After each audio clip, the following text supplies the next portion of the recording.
for the plot, but we all know it is probably not. Little chat with another slice of life. Biggles keeps talking about another villainess. And a company beside it that you there. Watashi tachi wa sorera wa subete bunseiki shimasu. It's the Biggles breakdown, another anime night, fighting over shows and the plots. It's time for the Biggles breakdown. Breakdown.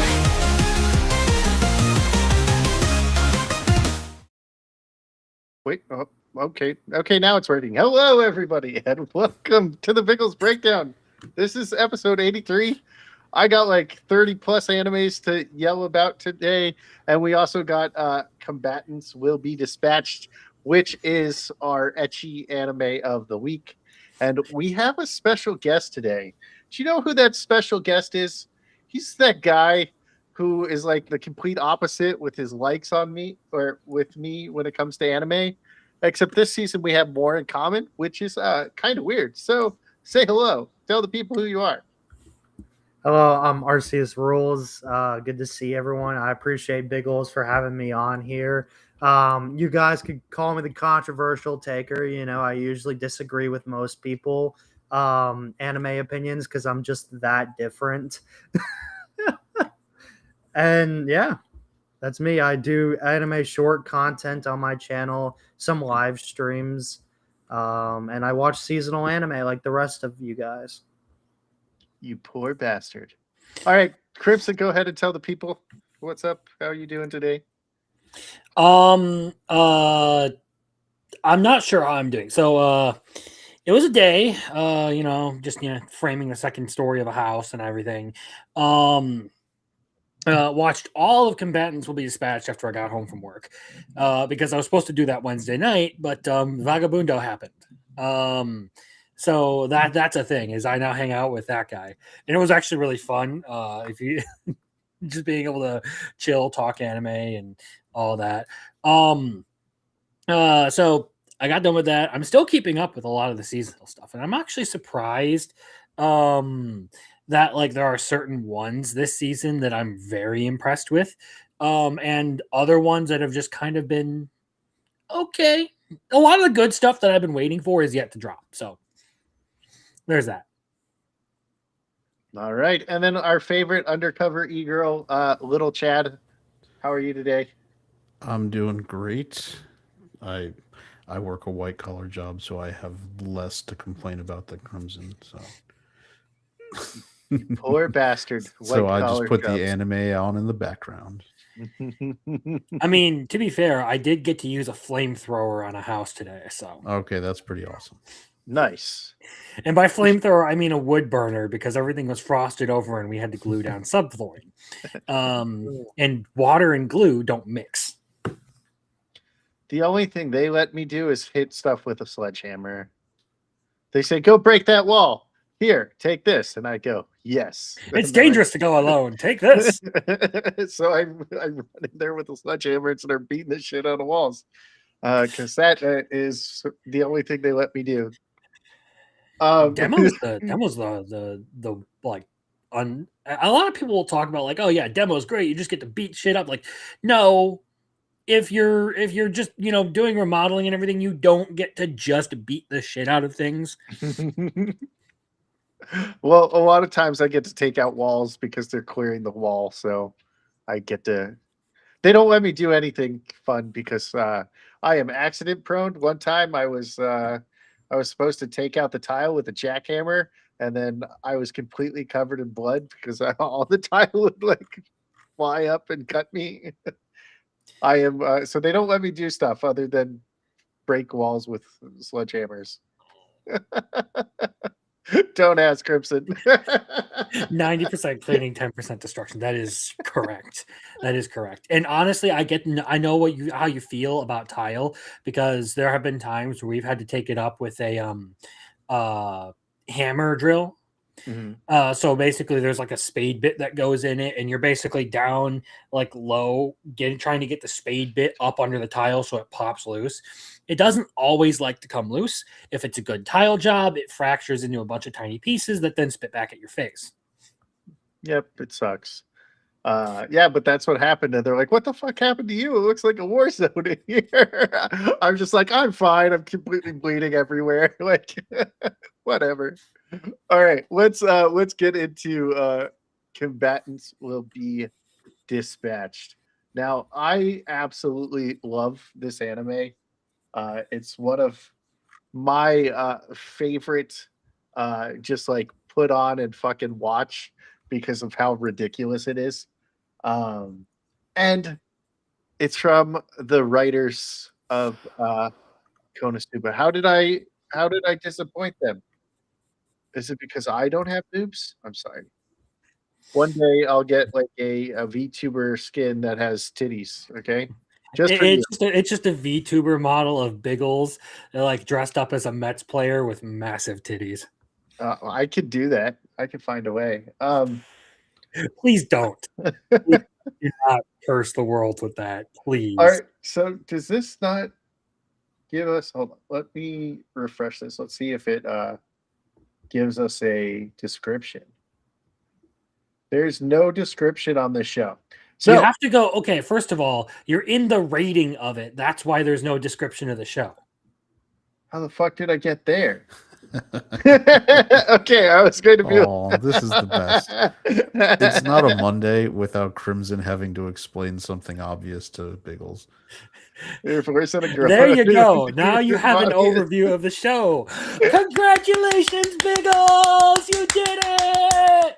I was wondering what the fuck was happening. So thank you, everybody. There's that Japanese show, where they have like little 3 and 4-year-olds go and run errands. Yeah.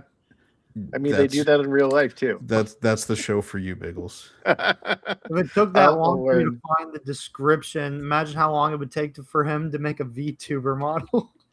Oh no, that's really easy. There's a Steam thing where you can just click and go. I had one before. I literally used it for like a 5-second gag on Sporking's channel where I was like, "Oh no, I got isekai'd," and then I switched over, and then I was like, "Okay, I'm dead," and then I switched back to normal. It was really stupid, but I like Jeremy Turner's comment. Your voice on a girl VTuber body is nightmare fuel. Man, it's just Rev says this. sounds hot. Okay, he has to be a dick to gain points. Oh, dude, I was thinking of either Combat Agent Biggles or Zipperman, like as my title. I am Superman. Woo! And then there was like He's that just one out girl there was sexually basically, harassing women for points. there was that one girl who was basically darkness, where she was like, "Oh no, please don't." She was totally into it. He's like, this is starting to sound consensual. Like, what is? God, I'm not getting any points. All right, so it turns out evil takes initiative.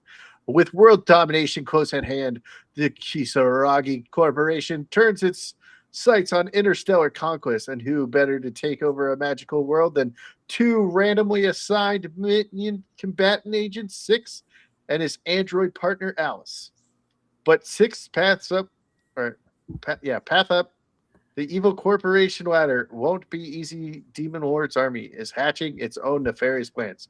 So I think that is an awful description of this show. Would you say so as well, Crimson? I mean, it kind of gets the idea across, but I feel like there is a lot better description that you probably could have gone with for this show.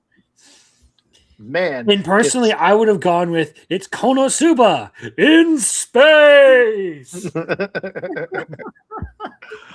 All right, so we have a guest here today. So we're going to let our guest. You're getting around to that now? No, I introduced him earlier. first. I introduced him I first. know.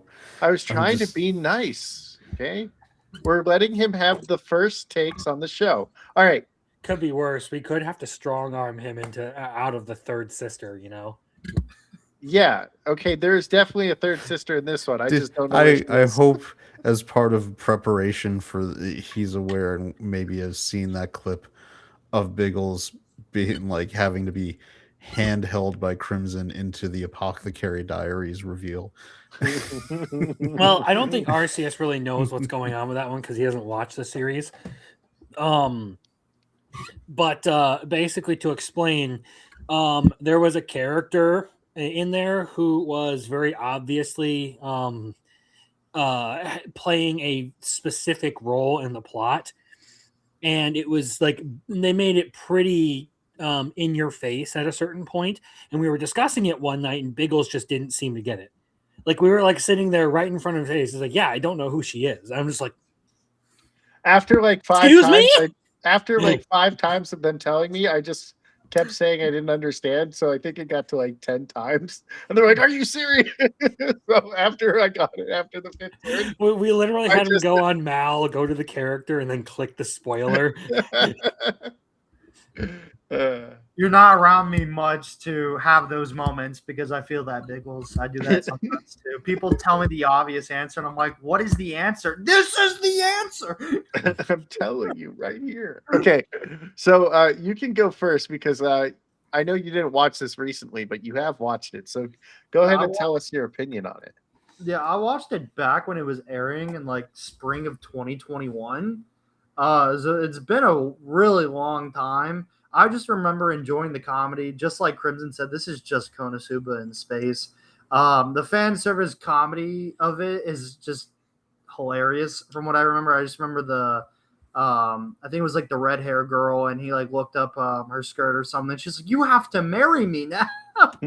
He does that to a Yeah. lot of girls, but it's like in the first meeting, like she is like trying to like hit on him, do you want to marry me? He just straight up like flips up her skirt. I remember enjoying it. I'm trying to see if I could like pull up here some I mean, info. it's a funny show.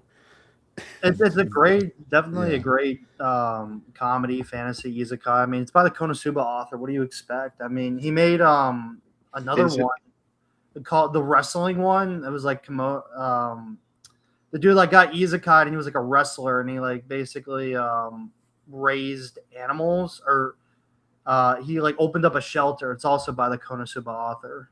Does it have an anime? Because I feel like Yeah. I've seen this before Yes. or heard about it anyway. Let me see if I can pull it up or find the name of it. Yeah, Well, Kimono Michi. It stands for it just says Kimono Michi Rise Up. This dude is a wrestler and basically gets transported to another world. It's another good comedy by him. so does this count as an isekai if they're sending him to a different planet to take it over?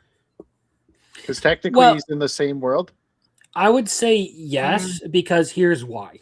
Escaflowne technically counts as an isekai, and the whole time they are in Gaia, they can see Earth. They constantly refer to it as the Mystic Moon. So in isekai, yeah, I would count it. Just barely on that technicality, but I would count it. So what? Well, I was going to say, so would Evil Lord be a isekai when he goes to a different planet to take over? But it is an isekai overall. So never It mind. already is an isekai. He's been reincarnated into this Yeah, world. I was going to say that, and then I was like, oh wait, it's already a fucking isekai. Like, Again, I just gotta, show off. There is a spin-off for that series, and it's all about, this chick with big titties. So It's awesome. I want to read it now. Okay, so Overall, I thought it was good. I think it's a great comedy. I enjoyed the interactions with Seven and Alice. six. Or six. That's right. Six and Alice. It's just them kind of just being enemies and just the story, the comedy. Yeah. All right, good enough for me. Little Chad, we'll let you take this now. I got a surprise for you. You Uh-oh. ready for it? Okay. Let's go. Oh, come Uh-oh. on. Oh, is it being silly? It doesn't Yeah. like the camera. If you're on the OBS camera, you have to hit start. What is it called? Start virtual camera. Uh oh. There you go. That's how Oh, easy wow. it is to do a VTuber. See, I told listen, I told you little Chad is an undercover e-girl, and now we have proof. We now have proof. We did this on our show. All three of the co-hosts made V2 models, but we didn't change any of the voices. So it was hilarious. That's awesome. Okay. No, I mentioned it earlier, but like there's already a creator out there, Rev Says Desk, who does that. He uses like the girl with the glasses and the pigtail. That's his avatar, but he just uses his normal voice. So it's just a dude talking like that with the Swishy hairs. I There you just go. don't like. I have mine, but I didn't know how to get it to move. You got to. I use VC Face because it's free, Mhm. and then you route it through OBS at the virtual camera, and it tracks your movements, so it's tracking your face. I'll have to do that then. Just be stupid. So Sword Art is online is an isekai, Swigs, because he gets. No, Yes, it is. This one's another one where I would technically I would count the say- first season as isekai, considering it actually has like real world consequences if you die in game. But I would say anything after that when it's a full like that. That's like saying Shangri-La Frontier is an isekai. It is like Crimson saying after the first season where you don't die playing Sword Art, it's a full dive video game that gets into questions of AI and ethical use of AI and whether they're truly conscious, and that's a whole different territory than isekai. Mhm. I mean, Well, that's been around for in anime going all the way back. I mean, God knows how long. Well, remember, Crunchyroll had Shangri-La Frontier in their anime awards for best isekai. And it was Yeah, well, bullshit then, and it's bullshit now. Crunchyroll's anime awards are stupid. We I know. all know this. I know. Well, Biggles is okay with it because solo leveling wins everything. Listen, we have our own award show. It's the Blackjack and Hookers award show that keeps getting pushed back because I keep getting pushed back for when my move-in date is for the house.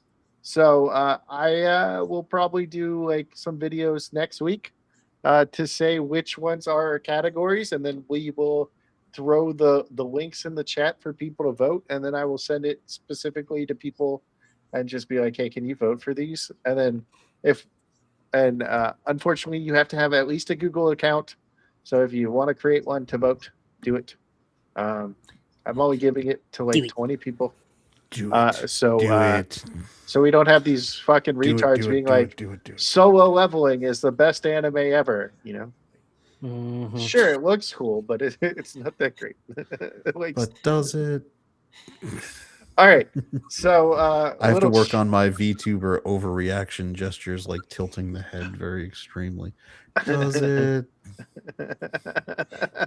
All right, little Chad, our undercover e-girl, All please right. take over for this. Oh no, it's just. I mean, if you like Konosuba, I think you're gonna like this one. It's once again a put upon man dealing with useless women and having to work around it. I think. Well, I guess in this case, they're a little more useful than Aqua. They are probably more in the Megami and Darkness mold than Aqua. No, Grim is definitely useless like Aqua. No, she's way more useless than Aqua. Like, I don't think. I think she did. There is what, nobody one thing? there's nobody more useless than Aqua. No, but Aqua actually does shit sometimes. They just If they constantly put her in a wreck- cage and drop her into a polluted body of water, she can just purify all day long. Yeah, and she also was able to hurt the undead. And even in Isekai Quartet, she was able to hurt Ainz. All right. She's not useless. I mean, her rivalry with Albedo and Isekai Quartet is the stuff of legends, but especially when they're snowboarding versus each other. So good. I fucking love Isekai Quartet. I'm guessing there's a lot more light novel content on this one than what we got on just this one season. I would be curious to see how long this series actually is. Because like it kind of comes off as if like the thing is though, from what I understand, I feel like this author tends to do I've heard that this author tends to do the ambiguous endings. like apparently from what I've heard, the Konosuba like light novels don't necessarily come to like a definitive end. It's just kind of like they stop telling the story. I Yeah, and think then they that do it side gets stories. well. I mean, To answer the question, though, there are 7 volumes, but the last one was published in 2022. my guess is after the anime didn't hit, they probably just pulled back on it. So as far Arceus, as far as that goes, if you look it up on Mal, does it say that there is a definitive number of volumes, or does it just say like however many you've watched out of like a blank slot? It's still publishing, so there's Okay. no entry number. That's what I was curious. It seems like they still intend to keep going with the series. It hasn't been axed or discontinued or anything. They just have not updated in a long while. It's like Defrag in that Yeah, matter. it's Like Defrag almost never uploads new volumes. and Shield Hero as of right now, but there's theories right now that he has volumes complete, but they're just not putting them on publishing right now. Is he still working on the Spear Hero one, where the Spear Hero got I reincarnated? think so. Reprisal of the Spear I think- Hero. Yeah. So I believe that's still going. Yeah. so maybe this is like the Does he get to fight like the Spear Hero is the one that's obsessed with Philo. the Philo and got totally destroyed by Bitch Sama.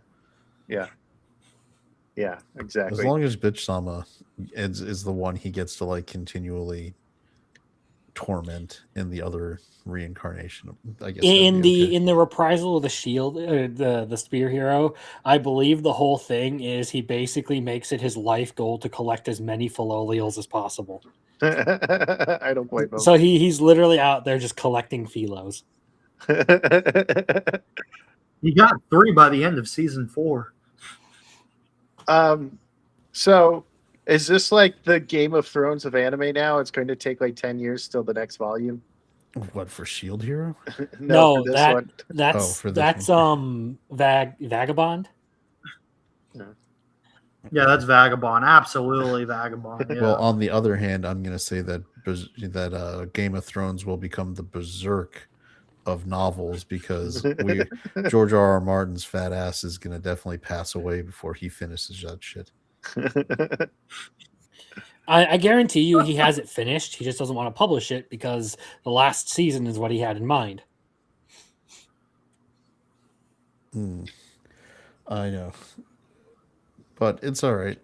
George R. R. Martin is making a shit ton of money on HBO spinoffs, so he can buy more DeLoreans. There you go. That's all that matters. And that's all that he cares about. Now, regarding Combatants Must Be Dispatched, I think it would be great if they would do another season. It'd be funny. I'm just happy that we're getting another season of Trapped in a Dating Sim. I feel like Yes. they, for some reason, they only commit to doing like one of these types of new shows a year, not even a season, just like a year, where it's kind of the goofy thing. And Konosuba takes up that slot so far for every year or two. And last year, I think we got from the same guy who did Trapped in a Dating Sim. We got Evil Overlord. Yeah. Or Evil Lord of a Intergalactic, whatever the full title Empire. is. Yeah. Evil Lord. I'm the evil lord of an intergalactic empire. Which, by the way, is at least I do respect the fact that he went, like there's no ambiguity that from when he was like 5 years old, he was testing out that maid. He was like, all right, I'm reincarnated. We're doing this. Camping, no camping. He's like, I'm not a little kid. I'm a 32-year-old man. And then the butler's like, yes, that's a little kid in this world. Like, so it's like, in that world, people are going to be like, well, she's 18. Yeah, but they said 32 is a child in that. So what are you, like, into kids? You can say that to them. Whoever wants to be stupid like that. But I'm pissed at Trapped in a Dating Sim right now, because they dropped one of the chapters in the manga today, and it's literally just Leon trolling the king, and it was like over in 10 pages, and I was like, you got to be kidding me. Every other chapter is like 17 pages. or more, and you give me 10, and it's You've just. listened to the light novels, I know, right? I know. You- I did. I'm way past it. I was just like, come on. I was just upset, so I was pissed off. And so Crimson, I'll let you answer this because you have answered this before. Again, this one is on a technicality. Yes, it does technically count as an isekai, although a very weird take on isekai, considering it is the antagonist of the series who is the person being isekai'd. There you go. You are actually following the story from the perspective of someone native to that world, dealing with some fucker who got isekai'd by a jealous yandere goddess. It's like the whole Lizzie Olette kind of thing. A what? If Biggles knows what, like the Endo and Kobayashi live. Oh, yeah. That one's awesome. Little Chad, did you have more to say about this? I mean, I think it's a perfectly above average but not amazing comedy. I mean, if you're recommending like a comedy anime to somebody, and they're going in and this is going to be their first comedy to watch, obviously Konosuba, very high above it. This is like slightly above. I would say like 7.5. It's an above average anime comedy, but it's not anything that is like, the fact that they haven't done a new season of it hasn't ever bothered me. I'd like to see another season, but it's not something where I feel it's a crime against anime the way High School DxD didn't get more seasons, or the way that we had to wait so long for Trapped in a Dating Sim, when they have so much great material with the light novels getting better and better as they go on. Well, this one, here's what I think. I really think that Konosuba did really well with both its seasons that released, back to back for the year. They were like, oh shit, we didn't realize that this was probably going to be one of the biggest, new isekais, if not like shows that is coming out. The light novel's not finished. They were still pumping out content. They're like, let's see how his other two shows go. So they went Combatants, the Kimono Michi, and I think they didn't sell as well as Konosuba did, and they left it as season and source material seller. Yeah, I think that's why I said it, if this came out in 2021 and the light novels kind of went into real slowdown in 2022, that tells you they basically went to the mangaka and they were like, fucking focus on Konosuba. That's our cash cow. Put out that content so that the anime. Well, it's Kadokawa. They have ReZero, Overlord, Konosuba. They don't. This isn't necessarily their cash cow. It's a good title for them, but no, yeah, Kadokawa. Here's the thing: if you don't see it getting added to Isekai Quartet, Kadokawa doesn't give a shit about it. The fact that we even got Cautious Hero reference makes me so happy, because Cautious Hero, I'd rather see another season of Cautious Hero than another season of this one. I put Cautious Hero much higher than this one. I fucking hated that till episode 11. I don't understand. Cautious Hero is funny from episode 1. Well, only because she's the thirsty goddess. But I didn't like the main character. And if you don't like the main character of a show, and then episode 11, I was like, everything makes sense now. I fucking love this show now. So yeah.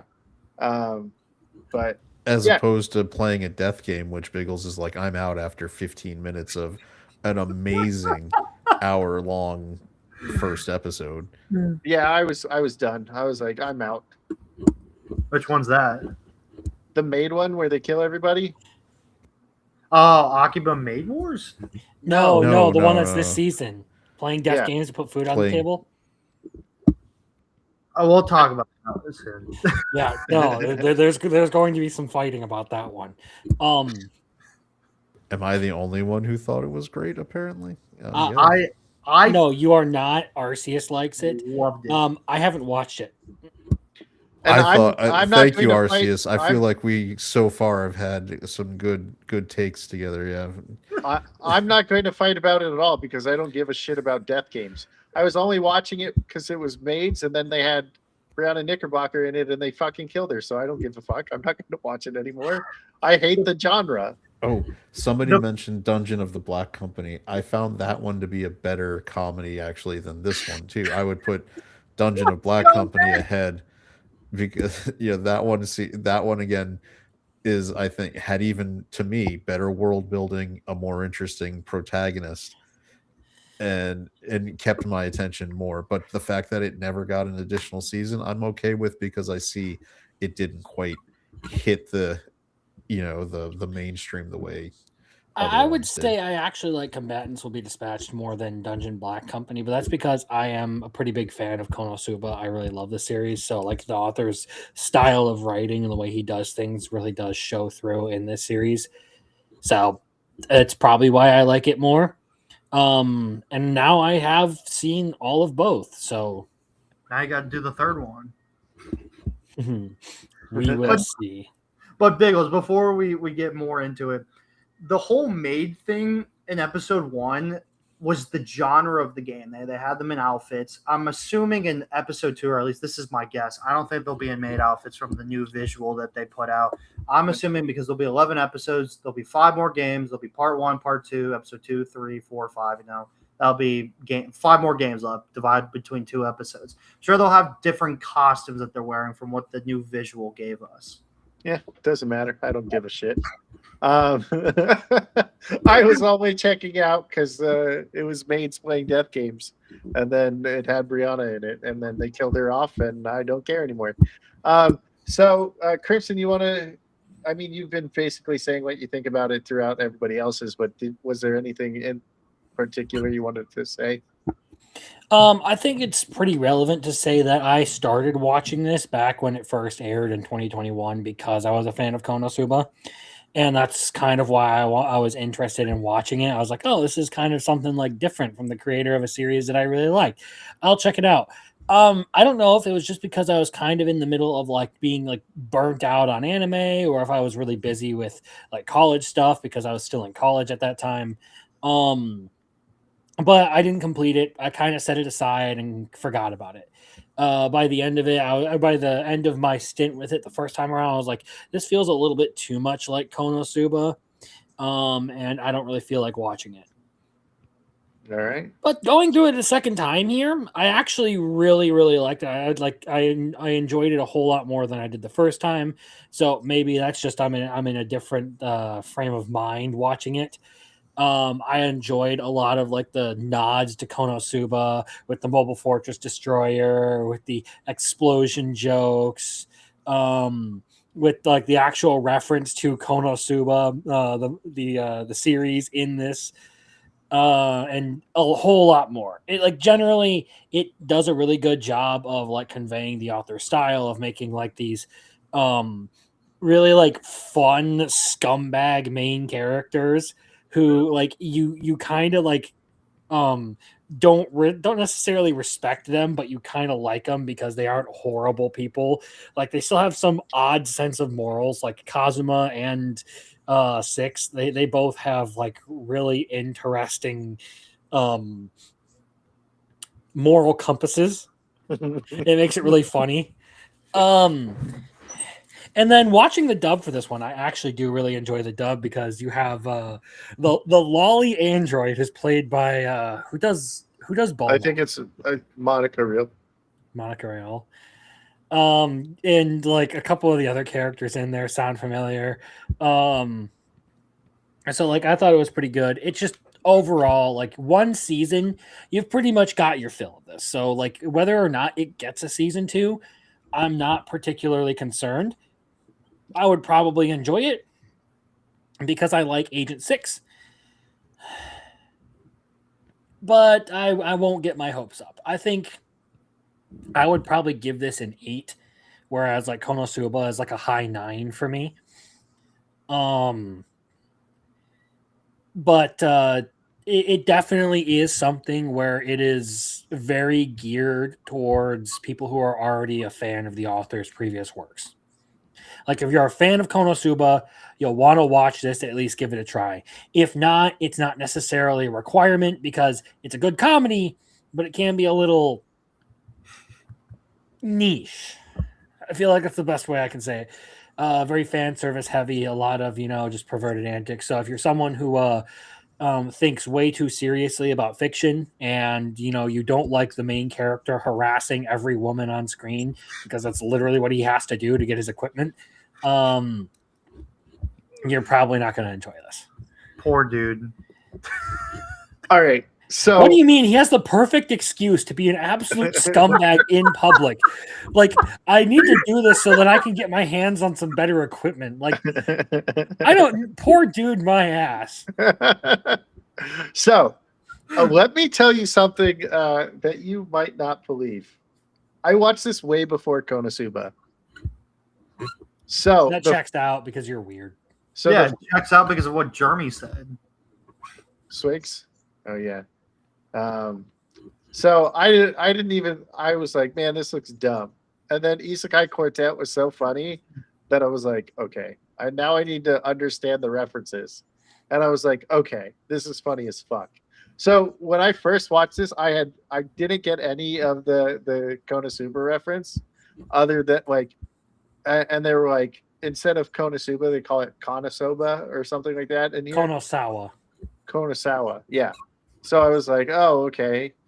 And then I ended up eventually like seeing the Mobile Fortress Destroyer in like Isekai Quartet, and I was like, oh, this this must be combatants will be dispatched, because I didn't know it was from Konosuba.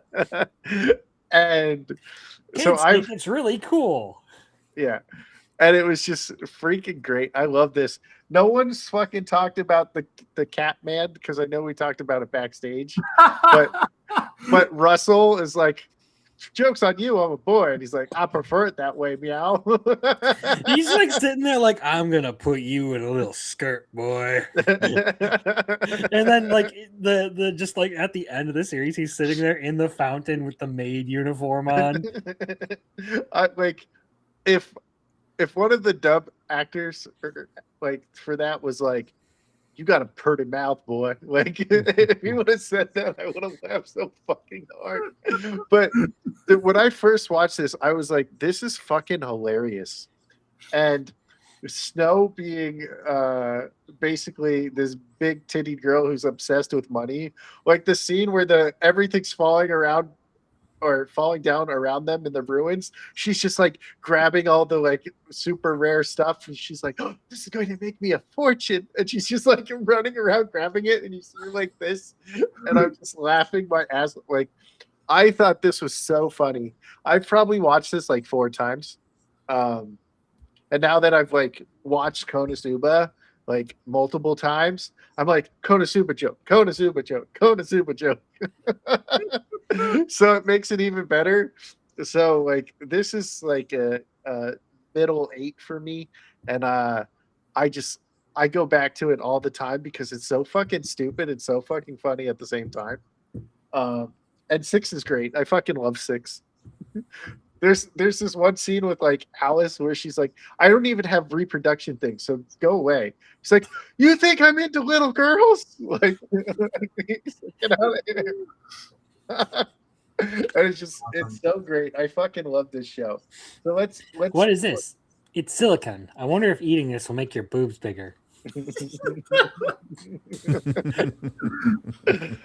All right, so let's do our scores. Mine would be at 87. If you need to see this, Arceus. That's an oddly specific number. Yes, 87. I'll give it a 69. I'm joking. I give it a 420. So most excellent, rad, decent, bogus, and horrendous are the scores. And you can say in percentage right now. Yeah, see, for me, like I said, this would be an 8 for me. If we're gonna be, like some like pedantic and give it like a hyper specific number, I would say it's an 82. Well, that's what we've been doing on all our reviews because that's how you can score them. All right, little Chad. I'm gonna say for this one, Like I think 75. Okay. And Arceus, what is yours? Are we doing an exact number? What? Yeah, if you want to, yeah. Look at this. You have. Well, I gave it an do 8 out of 10, as well as Crimson. I'd probably say maybe like 85, maybe. 85. Okay. And then we divide that by 4. Wait, did I do that wrong? Why did it say we only get a 40? That doesn't. Did you make not sense. add all of them together? I don't think. I don't 87 think. plus 82 plus 75. plus 75 plus 85. 82.25. 82.25. So an 82. 82. 82. All You right. forgot the third sister, Crimson. No, dude, I went to do it, but I guess it didn't add the one that I had before, so it got rid of it. So I was like, what the fuck is going on? Why is this only a 40? Okay. What the fuck is going on? Is there any graphic language? Suck my ass. Yeah, there's a lot. They do use a little bit of some decent language. I would say a little bit more, so like right in the middle. Because like they do use, like, they're pretty light on what kind of swear words they use. So like ass, I think maybe like dick. Dick or- Festival! Why did we not talk about Yeah. Dick Festival? Cliff Crimson! Cliff Crimson, he likes dicks! Then she's like, Dick Festival! Dick Festival! And then you just have the girl. the It's not like they're dropping any N words or not N words, F words. Sorry. They don't drop any N words either. Oh, so yeah. they're good. I would hope they It's- don't drop any N words. It's not Jay Lewis.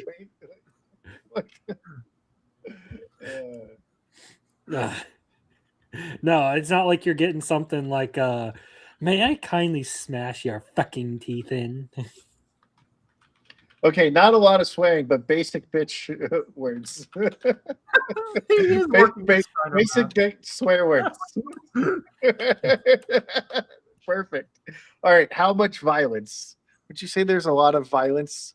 I mean, I wouldn't say it's like gory or crazy, but there's definitely consistent I would violence. say like in the throughout. middle, maybe. Again, I would say the middle, because there are some scenes where like you do have 6 like dismembering and dicing up characters with the fucking buzzsaw, but it's not gory. And I reserve the higher ends of that scalar specifically for when you get lots of gore. Okay. There's a lot of violence, but not much gore.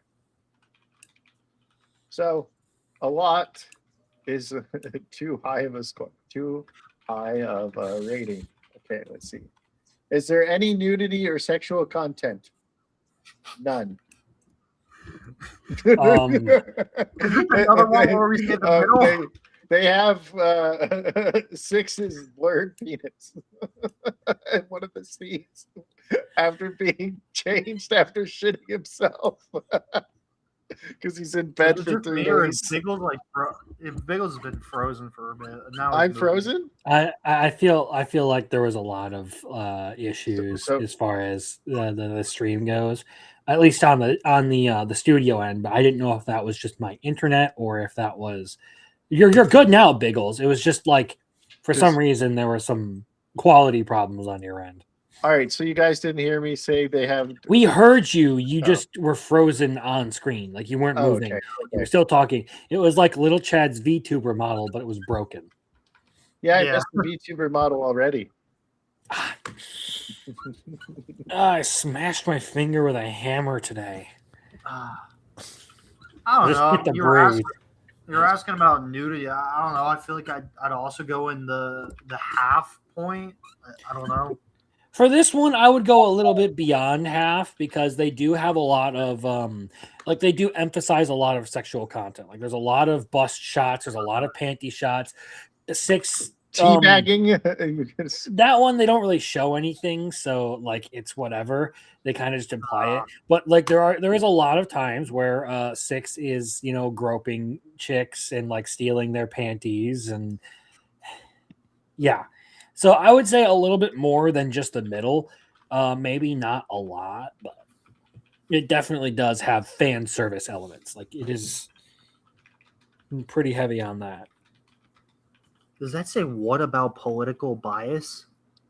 Yeah, it doesn't have any political bias. None. It's very right. You know, it's all about sexualizing women, which apparently is a right wing thing now. Yeah.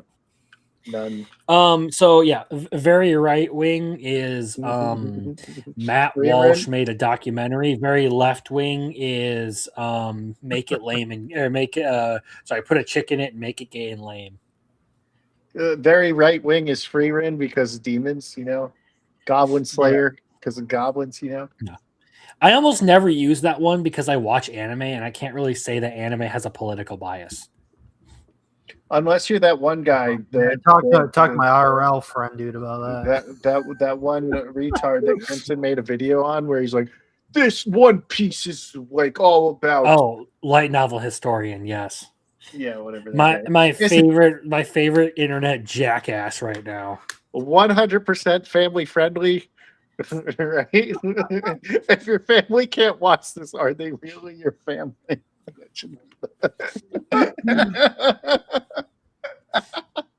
Maybe.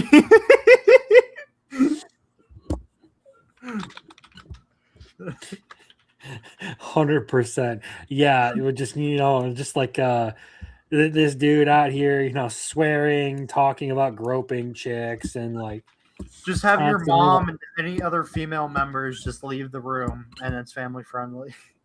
What about the kids? Get them out there too. I mean, I wouldn't watch it with my family, but kids could get a good laugh. How much entertainment value? Destroying that monster. A ton. It is fucking hilarious. I go back to it a lot. Okay, let's do our review. Biggles' favorite stupid anime to go back to. All right, Arceus, you get to say your thing here for the review.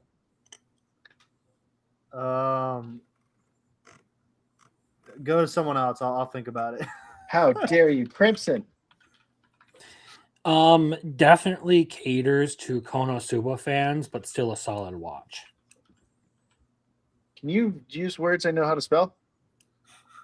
How do you don't know cater? how? SOLID. What? Solid. Definitely solid. Caters, CA. Yeah, like catering, like people who how do you supply spell food for CATERING. Catering. CATERING. Definitely caters. Wait, that caters. Like gators to with a C. Konosuba fans. There we go.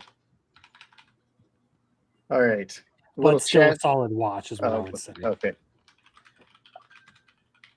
Chat, get your things in here.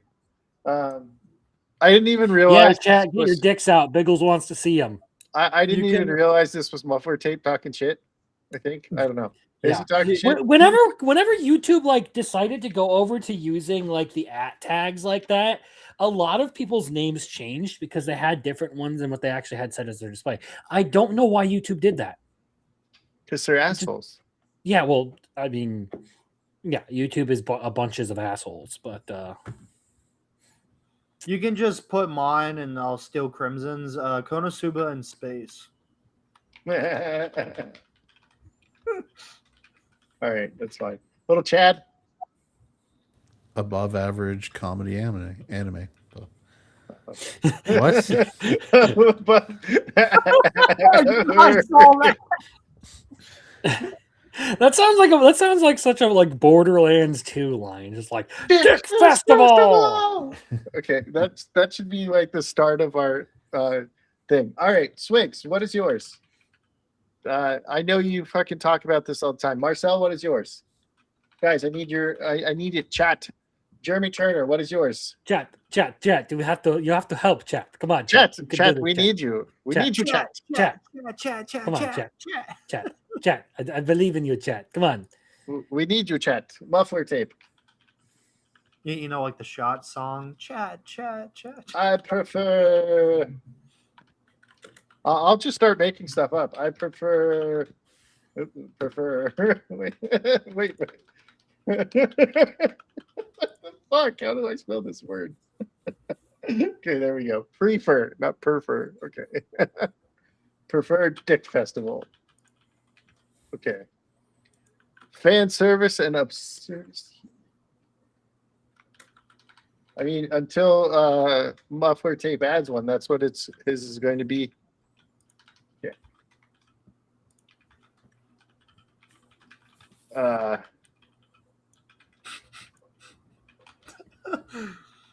Let's see. What's this?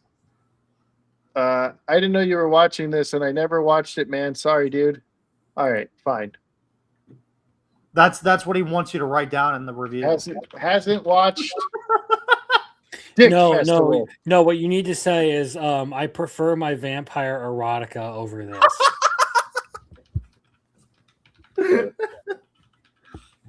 Dude, when he changed his entrance music in the Discord. Oh, Brittany's here. What is Brittany's on this? What is Dick Festival?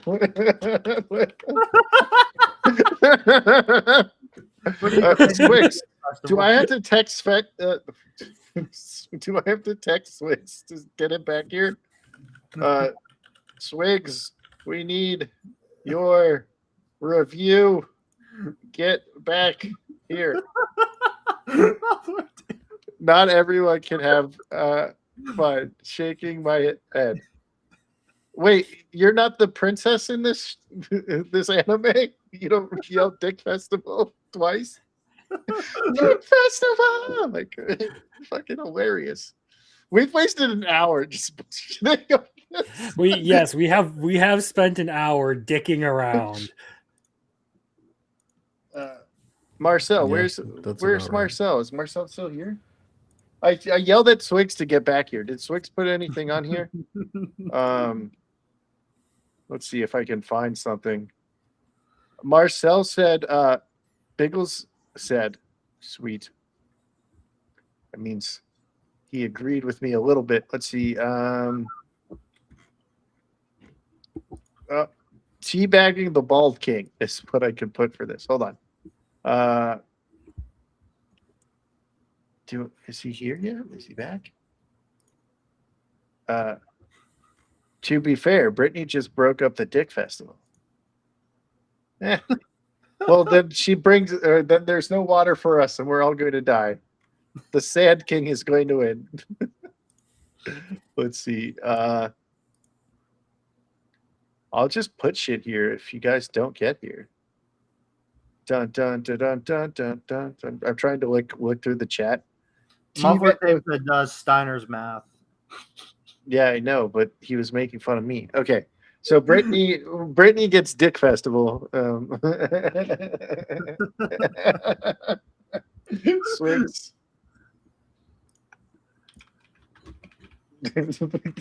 Swigs. I love the titties.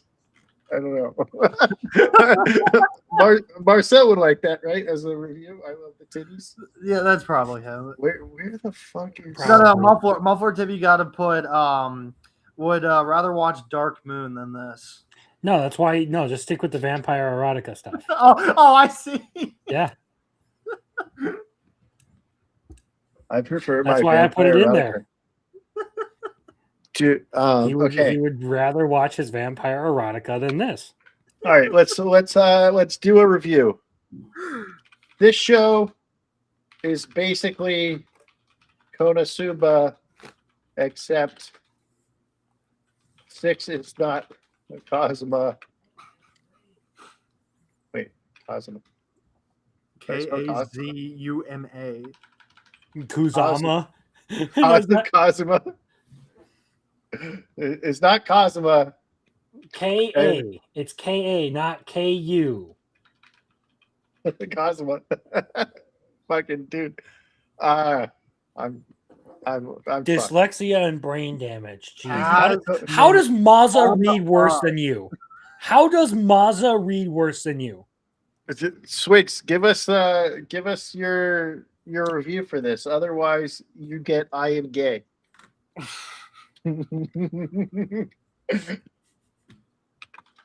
And Snow may have bigger titties than Darkness.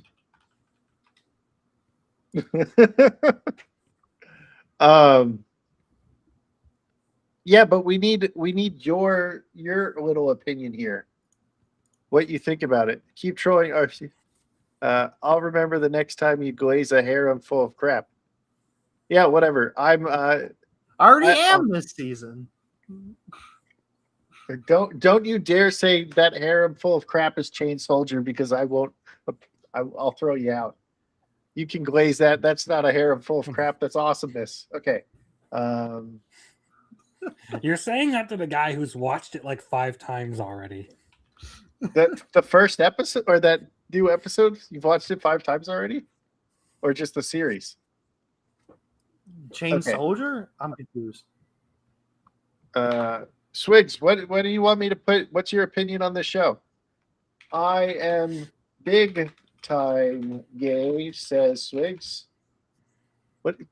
Swigs, I've come on. watched Chain Soldier twice all the way through. I think I watched the new episode 3 times. It's basic. It feels like a fucking recap episode. It was funny, like okay. It felt like it though.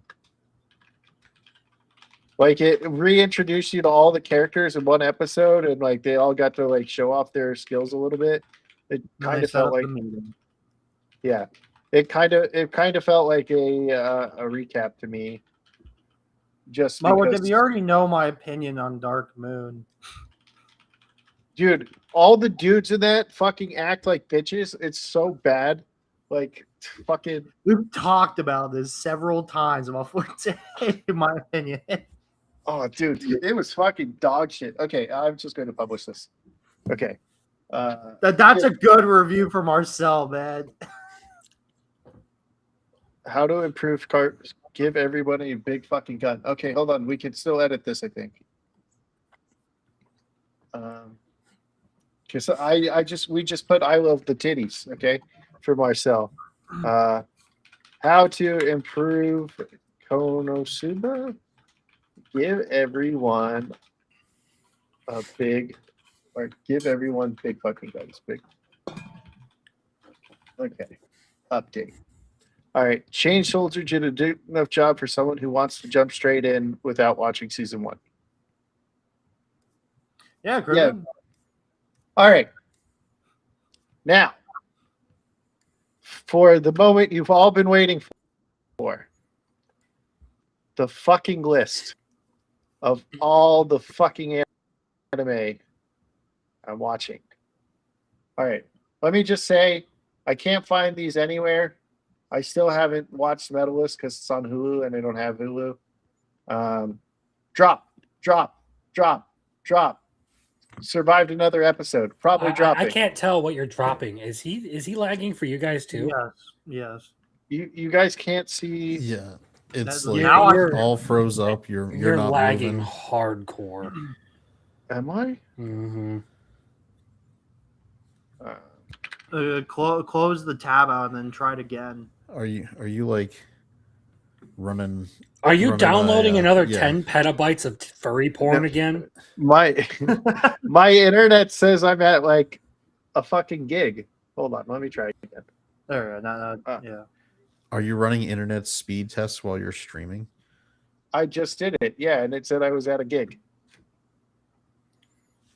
Well, it I looks like understand you have like early internet quality camera right now. Really? Mm-hmm. Can you tell me, Biggles, is your 56K modem working properly? Biggles, do it's you not. have the window open? Are you letting the Wi-Fi out? The window might be open. You want me to go check? I'm not Wi-Fi'd in. I'm wired. I'm hardwired. Are you really going to check if the window's open? No, I'm still here. Can you not see me? No, your camera's not on. What? There we go. What the fuck? So I'm like way far behind. Chat, am I that bad on your side? Put the titty thing in there as well. It's a little late for that. Sorry, Marcel. Yeah. What Yeah, the fuck? Biggles is uber fucking laggy for some reason tonight. Man, that's usually me on my streams. Let me. Okay, so if it's so laggy, let me see if I can leave back. Or I And can hopefully just it stays pull live. up the list on my end if I can actually find it. Share it. Let's see. Let me find Biggles. Biggles. Do. The Biggles. All right. Well, he's gone, so. He just yeeted himself out of the. Okay. Biggles shall return just in pull it up Avengers just in case. Doomsday. Just pull it up. Anyway, just so we all know, Biggles is probably about to glaze a bunch of. Oh, he's back. Never mind. Can you hear me? Can you hear me? Yes, I Hello? can hear you, but you're still lagging. I'm still fucking lagging. What the fuck? Mhm. Yeah, like you're saying stuff, and then your video is showing you saying it like 3 seconds later. So, all right.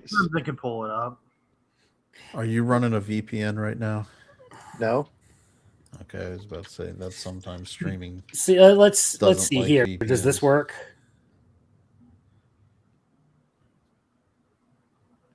Yes. Is this better for everyone? Yes. Oh my god, that's crystal clear. I can see it. All right, cool. So, Biggles can be the conductor. We will we'll go one by one here. Go to the bottom. Go to the bottom. All right, you want to go to the bottom? Started from the All bottom. right. Now we're here. So 33, I can't find anywhere, so I haven't watched it. I don't even think I've seen that one. What the hell? It's supposedly it's a brand new one, and when you click it, it says it doesn't have a streaming service. So it's the one where he goes to this town and they say like you'll get kicked out. So I wanted to watch it, but if it doesn't have a streaming, I won't even fucking watch it. It's the one where he goes to this town and they say he'll get kicked out. I think Brittany might have watched that. I don't know. That's a really helpful description, Biggles. I don't even know how to respond to that. No, like he goes to this town. They say like no one like leaves or something like that. It's like something for Guma. I don't. It's the Hotel California. Oh yeah, Brittany watched that one. Goon. She watched it. What she watched it on? Wink, The wink. I can Seas? send it later. Okay, no, Not it's fine. Yo Crunchyroll. ho, fiddly dee. Being Okay, a no, pirate that- is all right to be. Do what you know, want. 'cause Biggles, a pirate is free. You It's are called a You The Don't pirate. high know. seas are available. We I know. have access to sites. There's- Well, it's I figured it would be on like some streaming site somewhere, but It's called You Don't Know Gunma Yet or Gunma. yeah. This is And a then sequel. Medalist. It's a sequel. It says. This one doesn't That one's start on until the Hulu. 25th. Yeah, it's on. So it Hulu. hasn't started till the 25th. So I'll probably finish But it by did you then. watch the first season yet? I said I'll probably finish the first season by then. Okay. This one is like Fist of the North Star. It's about a henchman. I can't find it anywhere, so I haven't watched it. I Fist can of the send that North to Star. you. Is this like I a dropped it, spin-off though. of Fist of the North Star? Yeah, I think spin-off. so. It's about the Okay. henchman. All right. I was about And to then- say if you were I came like out today, if your man. if your description of Fist of the North Star was it's just about a henchman, we'd have to go into your anime bona fides right there. No, But I mean okay. this one is about a henchman. And then Frieren I have at 30 because it hasn't aired yet, which I'm rewatching right now. How the fuck you put it at 30 right Because out it the hasn't gate? come. It hasn't come You out know yet. that this was a goated anime, and you're starting it at 30. Yes, it is starting at 30 Little because Chad, it hasn't come out yet. You keep your expectations way too high Listen. for this man. How I Me and Crimson know what we're in store for. I said this the other day, and I said this when I showed you the list. I said what I have here right now in the chat, you can go fucking look at it up. I basically said, this is what I have right now that I've seen, and I think in the screenshot, Hero and Jack of whatever, Jack of nothing, or fucking Jack of all trades, Jack master of of all none. trades, my friend. yeah, Jack of all trades, party of Hero none of was Jack was of nothing. was number 2. There was literally 3 shows on there or whatever that were already out.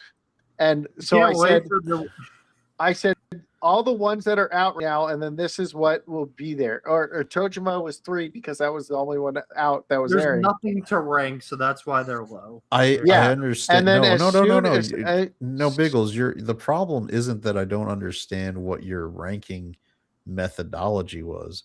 The problem is it's fucking retarded.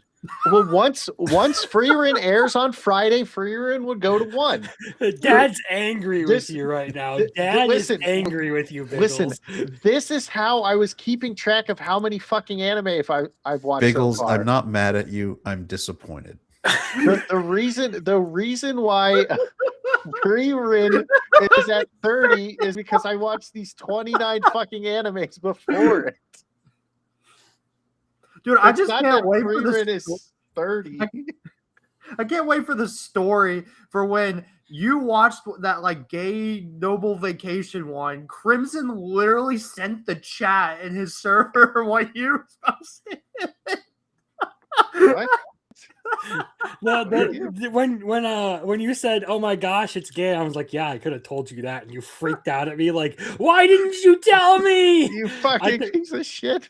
I took a screenshot of our little exchange and sent it to everyone there because we had a similar conversation. Like, not a lot of people knew that was going to be boys' love. Oh, dude, it was. I'll tell you horrendous. which one I forgot was going to be boy love, and it's not the Noble Vacation. It was the accountant one. Yeah. And I'm like, all right. So I start watching it, and I skip the intro. So I'm watching it, and I'm like, man, they really they're really highlighting this one dude that's got a lot going. And then I was like, oh fuck, this is Yahweh, isn't it? and then at the end of the episode, I watched the OP, and I'm like, not the OP, the end, and I'm like, oh fuck. God damn it! But the accounting part was so strong. Dude, someone told me they compared it to Apothecary Diaries, and I'm like, what the fuck are you Apothecary Diaries. If Jinshi was railing a dude in the ass, he probably could. They talk about them wanting to. All right, so the Noble Vacation, gay as fuck. There's a line. By the way, I can tell you, like a twink. 1, 2, 3 further up from here, we're gonna have words again too. So continue. Well, I am dropping this one so we can remove it. Wow, from the list. what a surprise! So it is now getting kicked off the fucking list, which probably won't change on your side after I save it, but whatever. This one is about a girl who goes to Japan to stalk the guy on night. Fucking awful. It's also getting dropped. I think Muffler Tape watched this one and had a similar reaction. He didn't want to continue watching it. Yeah, it was just creepy. Like, I get that I saw it. I was just like, boy, I'm not interested in it. Well, I just gave it a shot, and I was like, this is fucking awful. Okay. Dark Moon. Fucking awful. This is so for the ladies. This is so for the ladies. So what you're telling me is that you watched a Twilight anime and you're like, oh, why Arceus was hyping it up. So he's like, Arceus was hyping it up, and he's like, I don't trust anyone who calls this shit without watching it. So I watched it, and now I can call it shit.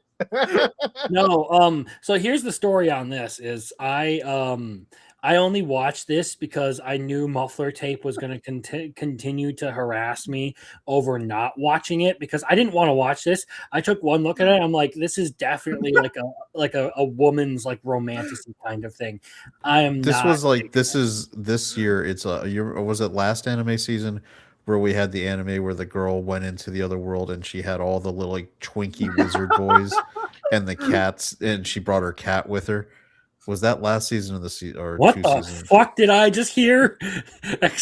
Excuse me, little Chad. Can you say that again? The Twinkie Wizard Boys. That was in that was a there was I know Biggles watched the first 10 minutes of that show too. Was it Fruit Master? No, it was the one where the lady girl gets transported to the other world and finds out like she's the magical like key to everything, and she starts getting rescued by all the progressively more Twinkie wizards. I have no idea. I don't know. I'll look up the title of it, but she brought her cat with her. That's what I just remember. Listen, With her. If this is a positive boy love, I mean, I could understand it, but it's so fucking funny right now. I don't give a shit. If they start making out, then drop it. But right now, they're not fucking making out. They're just being So you're saying lovey-dovey that, drunk. So you're saying you have part-time torture on your list, but you're dropping Dark Moon, the Gentleman's one, when they're like the exact fucking same. Part-time torture is nothing like those two. It's actually funny. Trash. Oh, whatever. That's fine. It's fucking hilarious. Yes, Okay. they are both trash, Arceus. You are correct. Part-time torture is great. It's fucking hilarious. Okay. I'm really not interested in it. That's all fine. right. I'm tapping out of this conversation. I am going to let the three fuckers debate this one. I'm not even in this conversation. I don't like death games. I just checked it out because Brianna Knickerbocker was in it. They killed her. I don't give a shit. Go ahead. You guys read can a talk description that it was about a woman in a death game, and you're upset that people died in the anime. No, I am not upset. That's exactly what you just said. No, I said I don't like death games. I only watched it because Brianna Knickerbocker was in it, and because they killed her character off. Not watching it because I don't care. I don't like the genre. How do you know they're not going to bring her back to voice? No, I didn't say that. It repeats the exact same thing with more words that little Chad said. Yeah, so I'm gonna just take the point and move to the next one, which is they're gonna have to re-roster the girls every single death game. They're gonna reuse the voice actors.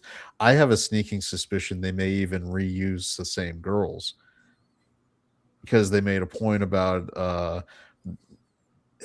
I don't want to. Well, I don't give a fuck because I don't care. I'm sorry that this anime had, philosophical questions and moral ambiguity and required me to think. You want me to be upset with you, but I don't like death games. I don't give a shit about death games. So I really don't fucking care. You can yell at me all you want for not watching a show. I didn't raise my voice, Biggles. I didn't raise my voice. It's fine. Whatever. Talk about it. I know that you're taking it as if I raised my voice because I'm disagreeing with you, but I didn't. I'm not yelling. You're not disagreeing with me. You're saying I should watch this. I don't care. I don't want to. Oh, this is the same guy who was totally against Topi. Was it Topiaga until the one girl got yeeted at the end of the second episode, and then you're like, now I'm down for it. Once the little blonde girl got killed, now I'm cool with this show. Well, I still don't like that show. I'm just cool with childish. It's a brick wall conversation argument. All right, for people who aren't Biggles, this show had yes, it's in the context of a death game, but it's going into a lot of philosophical questions about detachment. It gets into selfishness. I mean, they make it very clear. They don't even make it ambiguous because the voiceover is addressing the specific moral quandaries that would come about in a situation. Do you have favoritism? Do you use people? Do you manipulate them to your own advantage? Like, is cooperation the key to winning, or is it just a method of manipulation so that you can use people later there's a lot of interesting drama that is coming from this, and I would highly recommend it. I think it's a very interesting show. And it was a double episode beginning. I like it when they do that we got the same thing like we got with Sentenced to Be a Hero, when they do these banger double episodes and you can tell they invested in this one too to make the animation much higher quality. So I do think I'm going to, just like we've talked about on the breakdown before, anticipate that several episodes in the future, like 2-3 episodes down the road, you're going to see some pullback where they have to make up that animation budget for what they did in that first double episode yeah. entry. But it's, I think the plot is going to drive this. We have a very unique main character. We have a unique setup where she's almost got a detached narrator persona. And then we have the question about, there's always, if you're getting into the storytelling aspect of the unreliable narrator, how much can we trust what she's saying when she's saying in her narration that she genuinely wants to help in these circumstances? Can we even really trust that, given what we see later within the episode and how things play out? Like if you rewatch this episode after you get to the very end, it recontextualizes everything again and makes it worth. I love it when a show is worth multiple viewings to get even more depth out of it. This is the kind of show where at least the first double entry episode, you got a lot of that going on. Pay no attention to Biggles, who is an unreliable judger of this series, because he just doesn't, if we trust his word, he doesn't like death games as a concept, so he'll never be able to fairly judge this one. But the animation was quality, the character designs were very unique and fun, the setup for this death game was actually interesting. They lay out a couple elements that I think could lead to returning characters later when you don't think that's happening. And I'm intrigued by the concept of, if people show back up after decisions get made, how that would deal with it. So I really enjoyed it. To me, this is one of the top 3 so far of the new anime season, right up there with Sentenced to Be a Hero. And that's my thought on it. Dude, So- you said that perfectly, man. Dude, Biggles, you can dislike it, man. You can't argue the facts that this debut episode literally like crushed IMDb. It's crushing my anime list, being the second original anime after Sentenced to Be a Hero. People fucking love this. And this man right here, little Chad, just fucking took the words out of my mouth. I mean, it Exactly. looks really good. I like the character designs. I just don't like the genre, so I don't want to watch it. And they killed Brianna, so I don't fucking care. Okay. Sorry, okay. Frieren. No, I was gonna say, like, I wasn't particularly interested in this because, much like Biggles, I don't particularly care for the whole death game thing. But suppose I end up dropping something like Dead Account or Jack of All Trades. Perhaps if I need another anime to throw in there, I'll give it a try. It's dubbed Because weekly too. If that It helps. sounds like a lot of people really like it. It gets pretty good reviews. I saw it got like a 9 out of 10 from a lot of sites. So maybe I'll check it out. We'll see. I'll at least give it a chance if the opportunity arises. But for now, just the premise of it, the whole genre of death games isn't my thing. I would say, I know that you're waiting to maybe drop something, but just the first episode, even if you don't want to stick with the show, just give a shot at watching that first one, because it's so well done. Even if you tap out, I think it's worth watching on its own, like separating out what's going to come later from this series. This as a standalone, almost like anime movie. Yeah. Just if you watch this double episode and you just cut off the fact that it's an ongoing series, it almost stands as a narrative on its own that you can enjoy. Dude, Lil Chat, what'd you think of the art, man? You know those shots where they didn't really color in the faces and stuff? I thought it was I thought each time they were doing that, it was clear what they were going for in terms of supporting the story through art. Yeah. This was not a situation of like Sword of the Demon Hunter where someone just forgot to actually color the animation wireframes, which we had a lot of fun with looking at that on this show. Because I remember that week when, I think, was it Biggles? You hadn't seen the episode yet? I when hadn't me and seen the Crimson episode, were. and then I watched it 2 weeks later, and it was filled in. Yeah, but and it was this was off the chain. I really liked it. I love the way they mixed the voiceover narration in. Oh, I like the way they do some of the cuts where especially the first one where you get the don't want to be spoiler about it, but the be careful, sometimes they, and then you get the immediate cut, and it's so dramatic, but it's also so still. Like they don't make it like a really loud moment. They make it a very still moment. And I mean, so I really liked a lot of the direction that they went with this. Now, to be determined on if they keep it up for the whole season, but from the first double episode, I'm like all in on this thing. Yeah. All right. Anyone else got things to say? No? I don't think so. No. All right. Kunan the Sorcerer can see. So this show's fucking retarded, but episode 3 was so much better than 1 and 2 put together that it will survive one more week. I mean, this is our they- standard, like, overpowered because he's approaching magic in some unique way that no one ever thought of. And I mean, it's fun. I mean, it's filler. This is filler anime for the season, where it's not offensive, but it's not really great or good. I mean, it's just kind of gonna go. Maybe it changes. I've already dropped it. Yeah. I watched two episodes. I saw where it was going. I was just like, yeah. But I do want to be fair, though. We've got it ranked 5 spaces higher than Frieren, so this thing must be really Frieren's not ranked.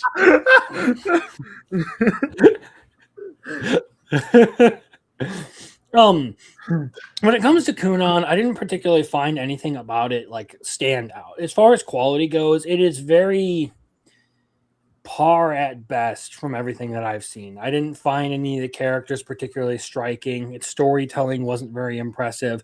Even the things it was doing with like magic and everything, like I didn't find any of it compelling. I didn't necessarily think any of it was gripping. I kind of just sat there like with my head in my hands the whole time, like, okay. The main character. And after 2 episodes, yeah, there's that. And after 2 episodes, I was just like, I've seen enough of this. I don't really need to watch The Water Magician 2.0. It's not as good as. But this time he's blind. RCS, you can go say what you want in this one. I mean, I have like a 2-minute short of yesterday's episode talking about. I fucking love this garbage. I fucking love it. I fucking love slop. I love this garbage, man. I literally was like skimming the first episode, and I was telling Brandon, I'm like, we probably shouldn't watch this. And then we saw that he had a fiance, and I was like, oh shit. I was like, so it's not some harem slop. So I was like, all right, I'll give it a watch and actually not skim it. So I watched the first episode. I was like, all right, this fine. Harem Now, to be fair, god. when you say harem slop, is that because you recognize there is harem gold? The harem gem. Like, yeah, 100 girlfriends. I mean, like That's 100 girlfriends. that's another interesting, another interesting category, I guess. I don't know. I'm the harem god on my anime list because for whatever reason, whatever animes I started watching on my anime journey always were harems. If not like one guy, all girls, didn't even know what the fuck the term meant. And then I realized that everything on my watch list at that time when making my anime list account was at least a harem, if not all girls, one dude. So that's kind of where the name kind of came from. I was also like 15 making that. So I don't know. I enjoyed Kunan. I think episode 2 was where I kind of got decently invested. I kind of outlined in my short video that I made yesterday that there's moments where like the maid in the show was like, oh, find me an 18 to 25-year-old dude that had me dying laughing. Or he was in the carriage leaving the academy going, you guys can, my brother's single. You can go get his number, get his digits. That kind of had me dying. I've kind of been told I'm wrong when comparing this to Mushoku Tensei to an extent with the whole Roxy kind of girl leaving in episode 3, kind of being like, hey, I have really nothing else to teach you. He also got that instructor in episode 1, I think. I also like the whole him kind of like, oh, I was blind. I'm the hero scar I had to take away, my blindness, for that and everything to be this hero of this world. And just kind of like, instead of doing nothing about it, where kind of showed in the first episode, he's actually like adventuring, going to school. He's actually learning how to be a gentleman. I don't know. I just kind of like that, kind of respect that out of him. So yes, it's generic. Yes, it may not be an anime I know most people like on, but I like it. It always comes back to like it just does. None of the stuff he does really ever seems to feel like he earned any of that. It's another one that kind of falls in the category of storytelling where like the protagonist is just kind of given everything he needs to overcome every challenge he's presented with. Is it like a hero who doesn't have a class who can just look at someone and then immediately do all their Well, special no, because he because the can't main look. character can't see. That's his weakness. He can't see, has everything else. Well, the funny thing is he's reading like Braille, but there's not font it. He's just like tracing the letters, and he can apparently read the letters by tracing them. Well, okay, Well, okay, that's how hold on. Daredevil How does does- it. Don't make me well- defend this series because they literally explain that before they get to it. He's using his mana to perceive differences in the world around him. I know, but he's tracing letters with his fingers, like. But I don't know. That's why I enjoy it. Exactly what I said. You can disagree with me. You could say I'm wrong. It is generic. I won't lie. It got overpowered fantasy as well, but I'm enjoying it, and I gave you some comedy bits of why. So I think I'm dropping it next week or after next week's episode, unless good it's for like you, man. good. I will enjoy it. Yeah. That's fine. Enjoy it, man. Have fun. Like, Is it's like is I this dropped the next main one, here- but you guys can enjoy it. Like, Is this next one here? Oh yeah. This- Thank you, Fire Kurt. Slayer. this Thank is a you. firefighter one. It was on, so I just watched it, and I didn't like it. I'm dropping it. I saw the trailer for this. It looked like it had some really bad CGI. I asked a couple of people who did watch it, and they told me not to bother. Yeah, I didn't watch yeah. it. I'm dropping it. I didn't like it. Someone's getting yelled at. I hear Oh, did you hear my brother in the background playing Oh. video games? probably. That's what that is. He works All right, works day shifts on Mondays now, so he's actually home at the time we're streaming, unlike usual. That fucking bastard. Yeah, Get a right. different job. Okay, so I know you guys really like this one. This is so fucking colorful. It distracts the fuck out of me. Good, because the studio intended to do that because they wanted to try to make another Cafe Terrace off this. So it fucking distracts the fuck out of me. And basically the comedy to me comes from him basically being retarded and not realizing So you that can the- relate. Yeah, exactly. I actually like really like this one, and just the idea behind it I think is hilarious. Like you have this dude who is obsessed with the childhood friend rom-com manga and anime who doesn't believe it's ever real. Meanwhile, the red-haired tsundere is and the the blue-haired chick here are like flirting with him all the time, trying to Gave him seduce a him and everything. lap dancing class. Yeah, exactly. Listen, You would have the liked only it better time I- if they were crying while giving them a lap dance. Yes, but listen, the only time I ever knew agreed with me was when she gave me a lap dance in class. Okay, that's the only time I ever knew. Okay, this Oh, guy you're didn't even know after that. Okay, he's worse than me. That's how oblivious he is. Honestly, this one gets a couple of good laughs out of me with both episodes. I find it very entertaining. I especially like the tsundere girl. I think she's great. Dude, just fucking wait till next week, man, when you realize that, like, the blue hair girl's been reading the fucking same manga as him and literally taking those cliches from that manga and applying them to real life. Oh, Dude, my God. I figured she was doing that already. And look, I expect a certain someone in the audience to really like this one because it is very fan service heavy. There, Oh yeah, like, there's a lot of some panty shots. dude, there is an bear ass load hilarious. of panty shots in this one. The bear is fucking Crimson. hilarious. You already sold me on its cultural relevance. You don't have to keep emphasizing. What, I mean, what- episode 2 has both of the girls getting extreme. Oh, well, sorry, no, it's the sooner I go. She gets super soaked, and you can see her bra and everything. And she beats the shit out of the guy because he walks into her room while she's in her, But does she have the little loungewear. teddy bear underwear like in the Yes. first episode? Yes. Yes, she Well, continues Just to wait, wear the Muffler. teddy- I Dave. appreciate the commitment to continuity. Just Listen. wait, Muffler Dave. That's not all. There's more to it. You'll find out next week. Listen, I am watching this to be a man of culture. It does not mean I. This one honestly would rank way higher for me than it does for Biggles. That's fine. I'm not into. I also enjoy it as a breath of fresh air, so to speak. I'm not. I mean, but it's into the clearly not as bright good. It's colors. clearly better than Frieren, so we're okay there. Please keep making that joke when we go further. I'm not going to watch Frieren anymore. Fuck it. We won't even talk about Frieren any week. When it comes out next week or when it comes out this week on Friday, you guys bring it up. I'm just going to start doing the end by myself. I gotta say though, as far as this anime goes, this one is the one that as far for the intro, it's the one that has stuck with me the most. I actually do like the intro for that anime. I think it's song very annoying. catchy. I genuinely appreciate animes that are just good at what they're trying to do. This is an ecchi fan service comedy anime. It's doing it well. Good job. My expectation for this show was met or exceeded by what it was doing. That's what you want, right? If you're watching an isekai with a power fantasy, I understand what I'm getting with this. Just make sure you're doing it well and delivering in a good way.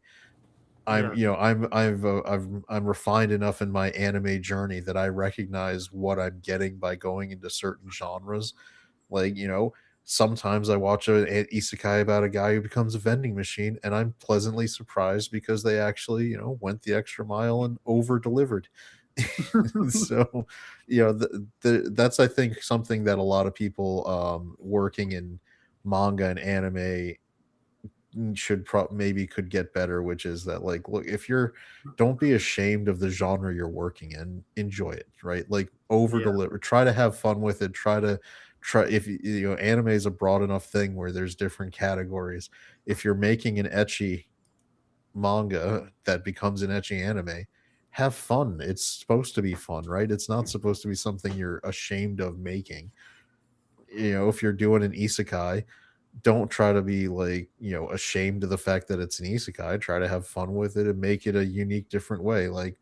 As terrible as some people thought Misfit Demon Lord was, that first episode where he's so overpowered that he's literally killing someone with his heartbeat was hilarious, and it made me laugh. Dude, I was like, wow. I love that stupid fucking anime, Yeah. man. It's like, if you're gonna go, I love the fact that he's like fucking Batman from the 1960s, where instead of the utility belt, he just has some kind of magic that they've never talked about before that is exactly available to completely counteract whatever. It's like, I'm glad I had my bat shark repellent on my utility belt, whereas in Misfit Demon Academy, it's like, well, you didn't know that I had 4 different versions of my soul whatever magic, and so I can just tank that hit and still end you. Yeah, the hero had 6 core, so when you kill 5 of them, he's still alive. Yeah. But I also split that last core amongst 3 different people, so haha, you can't kill him. This author clearly knows what they're doing. They're clearly having a good time. This is also coming from a manga reader, so with everything I'm going to say, I'm sure 90% of the people here probably know. But this is great. This is awesome. Call it generic, whatever. This is just going to get fun, and it's just getting started. Yeah, and I enjoy real romance anime too. We've talked about Dangers in My Heart. We've talked about Too Many Losing Heroines. I mean, there's really well done, whether it's comedic or genuinely sweet romance ones too. Rascal doesn't, Dream of Bunny Girl. There's rooms, but if you're making the ecchi one, have fun. Just enjoy making an ecchi one. And we've had a pretty steady run where each anime season so far the last year, we've had an ecchi that seemed to just be completely comfortable with the fact that it was ecchi. Like, please put them on, Miss Takame-san. We had last season, we had the masseuse one, like you keep your like keep your hands off Kotasashi. yeah, which and those were, and this one now too. Like we talked about, like, if you're gonna do ecchi, be happy with it, lean into it, have a good time with it. And I'm glad we're doing it, because it almost seemed like for a little bit there, people who were getting, and I don't want to get into the bigger discussion about whether Japan was getting pressured to change its cultural output. But for a little while there, it seemed like Western pressure was really trying to get in there and fight off some of these ecchi show instincts. Like, I mean, High Dive would have their occasional ones, but it's good to see that at least, even, because you'd be concerned with Sony and Crunchyroll still committing to even showing this kind of stuff. So I'm glad that it's still there. Yeah. So then we have the Misanthrope Teacher. The Misanthrope Teaches a class of demi-humans. Did anybody watch this? I kind of just I did. It's like, it was like the classroom of Beast Girls concept, the teacher and Beast Girls was like, but I'll let Crimson talk me into it if it's good. And I too agree, it is definitely better than Frieren. Yes. You dick. If only the Beast was here, he would be so happy that you guys were saying this. No, this one. This is one of the ones almost that 10 spaces higher than Frieren too. Yeah, this is one of the ones that is definitely in danger of me dropping really quickly, because it kind of like presented itself in a similar fashion to like Interview with Monster Girls, and I really liked that manga. I actually just recently got done with reading the whole thing, but it's not, and I'm not particularly a fan of any of the characters so far. None of them like seem very interesting. Like the mermaid chick, like her whole thing is she overshares all the time. The bunny is supposed to be like a tsundere, but she's just kind of a cunt. Yeah, she's just an asshole. The werewolf girl here is shy, and I don't know what her deal is. She's a bull stripe or something, and I was like, what the fuck is that? She's a bird, clearly, because of the way her hair is. But like, okay, so basically, like, we got a bunch of animals trying to become human here, and I don't know, maybe one more episode before I drop this one, because I don't necessarily feel this one. Agreed. It's a terrible rendition of like cute girls doing cute things, if you ask me. We'll see. Drop not for me. Poor teacher. Reason useless is the Rudiest situation. Bunny girl can die in a fire. Bunny girl could die in a fire. Probably going to drop it after next week. Did Arceus? Did you watch that? Are you glazing it? Yeah. No, it's not peak. I watched it. I'm giving it another episode and I might drop it, but I think the only thing that's really kind of selling me is the cute girls. I'm not a furry. There you go. Now, did anybody watch this one? I did not. I didn't watch this one. Okay, so basically, the dude on the left is a pirate. The dude in the middle, his dad was murdered, so he's like trying to figure out who it is. And then the girl on the right, I guess, is like the assistant or whatever. I really have no idea what the fuck is going on. The kid in the middle is supposedly dead at the end of the first episode, but he's like the main character, so maybe they'll revive him. They revive him as a zombie at one point. They're like, "Holy shit, you're like a greater vampire!" I'm probably dropping it next week. I just want to see if the kid's actually alive and what the fuck is going on. That come out tomorrow. So it's definitely not worth watching if you don't want to. But we can go to the next one. Hell Mode. Yeah. The Pokemon clone thing. Yeah. So I'm a summoner. It's an isekai It's like The I've been hardcore isekai'd in. gamer dominates in another world with I've been garbage balance. I've been isekai'd into Digimon, which is the one that uses cards instead of the little in Pokeballs. Is it Digimon doesn't use cards. I think that's Yu-Gi-Oh. Yu-Gi-Oh. Okay, there you go. So it's like Yu-Gi-Oh. T-bait. I know this got this was The old man out here like, what is it? What is them card games them kids playing these days? So, so I actually kind of like the first episode.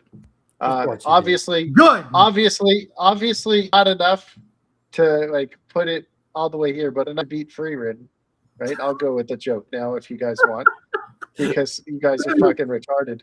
Okay. oh, There's we're the no way retarded this is ones. better than Frieren. There's Yeah. no way this No, is better than it's way better than Frieren now. You know, Helmut is strong for one. let's pause and talk about how the rest of this panel, besides you, are the retarded ones because we question putting Frieren at 30. I literally said everything else has came out. Dude, you It's gotta. not my fault you're retarded. Understand that It's not a concept. new show, Biggles. Yeah, but it's not out yet. Dude, The news you gotta see is not numbers. out. Dude, It's you gotta not, see numbers 17, man. Jack of all This- trades, better than Frieren by 13 places. this isn't listen, this isn't my anime list where it has a fucking new one for each season.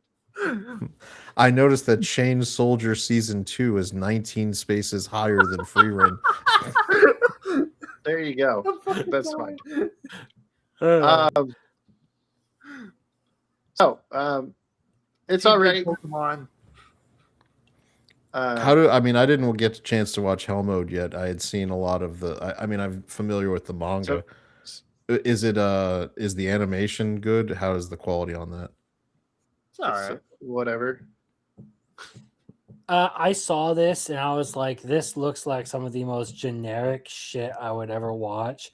I'm not even going to bother. And I guess it's just for a younger audience because I do love how his like the little girl in pink just keeps kicking his ass.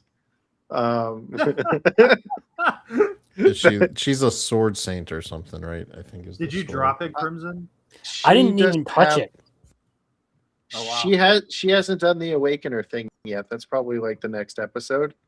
But she's just like fighting with a wooden stick and she's like, we're playing knights, and then just keeps kicking his ass, and he's always laid out on the floor. Well, considering she has a giant ass fucking sword here, I would imagine there's a reason for that. Yeah, she probably gets it later on, you know. Dude, it's just T-bait Pokemon. T-bait Pokemon. So we could go to Noble Reincarnation. Episode 2 didn't really change my opinion on this. But I do like the dynamic with him and his brothers. He's got one brother that wants to like put him in his place because he's a triple S rank. We have one brother. And he's the crown prince doing that too, trying to basically kill him. Yeah. Then you have Henry, who's the fourth prince, who seems to like actually care about him and like warns him. And then we just met Oscar, the eighth prince, who seems like he cares about him as well. And Zoe's fun to look at. So I didn't watch this one or the next one. I didn't bother with any of these three here, so yeah, you're gonna have to Noble leave me out of this. Noble might not stay long on mine. You mean adding the little singer didn't do it for you this episode? No, not really. So this Noble Reincarnation show, I think it was last year or the year before, or we had the reincarnated. I'll use my appraisal skill to.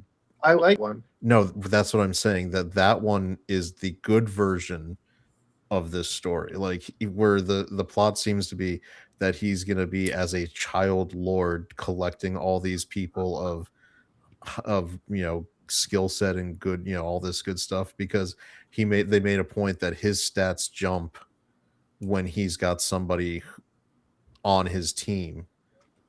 Mm-hmm. I there you literally go. showed that I was reading the manga Yeah. for the So other one. yeah, so I would say if you What if is this that? I can't even see. that was using my appraisal skill.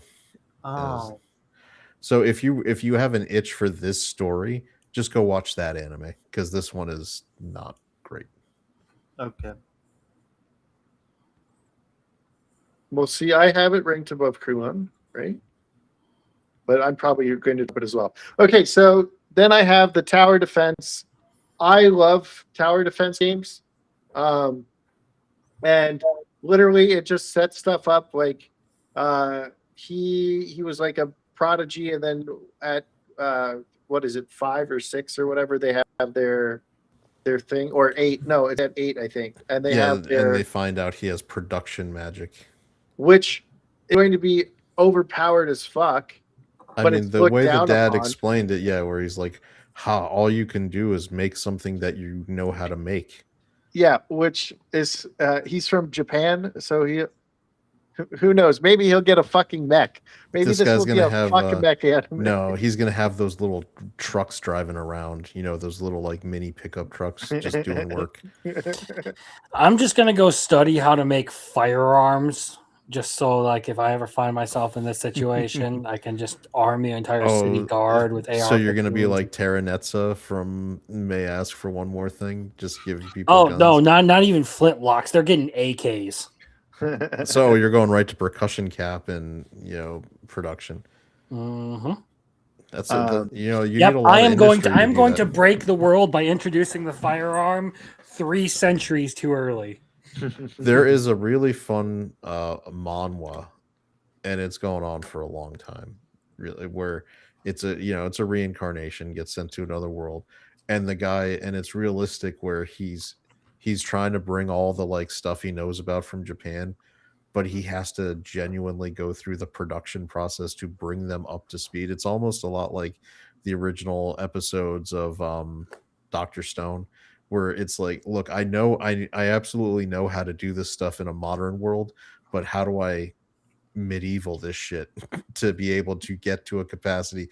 So like even though he wants to make repeating rifles and all these other things, he's like, I can't just jump there. So he goes the quickest middle ground he can go to, which is like, flintlocks, right? I can immediately, instead of like, the original several steps of firearms, I can at least jump right to flintlocks and work on manufacturing actual, cartridge ammunition. And once I can get cartridge ammunition capacity manufacturing, then I can make all these other guns. But the problem with that is just being able to manufacture ammunition for that works in cartridges. I mean, it's kind of silly to talk about how like that's really interesting to go into the logistics of trying to deal with that in a medieval world when you're trying to speed run. But that's where manga is really awesome, and in this case, it's a manhwa where you can spend chapters just like exploring that, like, let's get into how we can build a factory that can do this in a medieval era, and how you've got to worry about other lords trying to rush you because you don't have your production up to capacity in time to out technology them because you're so underpowered on manpower and stuff. So I think, like Biggles says, this show unfortunately is probably not going to get into like the nuance of it. I would imagine this is going to be, I'm speed running and able to just instantly make all the most advanced shit, and it's going to Just be lesser randomly, for it. hey, I once learned how to make a thermonuclear bomb because of Chat GTP. well, doesn't Soma from Realistic Hero start doing like the advancing the technology a little bit? If I remember right. Not terribly. I'm about 12 volumes into that right now. I mean, he does make certain like major improvements, but they're generally stuff like we're improving the sewers, or we're creating aircraft carriers, or but they already kind of had a lot of the technology for making aircraft carriers and stuff. They just didn't know how Well, to. they had the like the flying ships or whatever,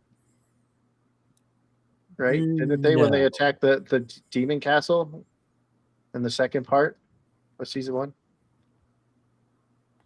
we're talking about Realist Hero, right? Yeah. Or no, the Air Force was the dragon people. Yeah, I don't know. There's no demon castle in. he was attacking the Real. lion. What Dude. is the He was What is- attacking Duke Carmine's domain. Yeah. what Randall. are the what are the what is the girl who becomes a maid? What is she? She's a dragon newt.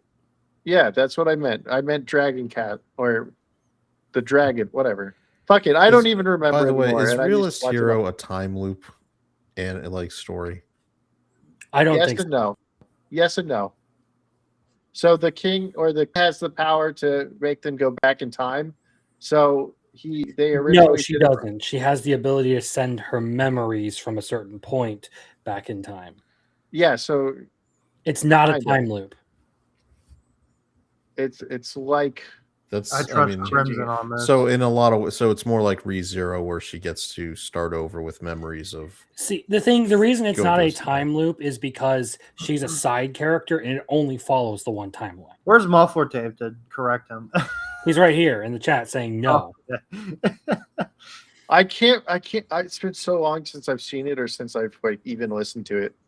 So I I don't just really started the light novels a month or two ago. Well, I have all of them on my phone, but so we can go to Jack of all trades. The kicked out of your hero's party anime that only barely makes itself distinguishable because it has good fight scenes in episode 1. Well, watch Crimson's video on it. Plug for him. Yeah, There I we have a go. video on this one now. And that I guess Biggles was a little bit upset with me saying that kicked out of the hero's party and villainess anime Yeah, are some of the most trope bound, repetitive kinds of stories you can create. villainous ones are awesome. Is Dude, what I said. they all have the exact same fucking setup. Yeah, it's fine. It all right. worked better As than this. as generic as most of them are, I will give credit to the one this season having a banger of a first episode with the one where she's getting possessed by the dead villainess. We'll get to Dude. that eventually because Yeah. I'm sure Biggles watched it and he fucking It's creamed number I two. mean, himself. It's number it's like two. it's like 30 points higher than Frieren. Yeah, it is. It's better. I'll get above Frieren.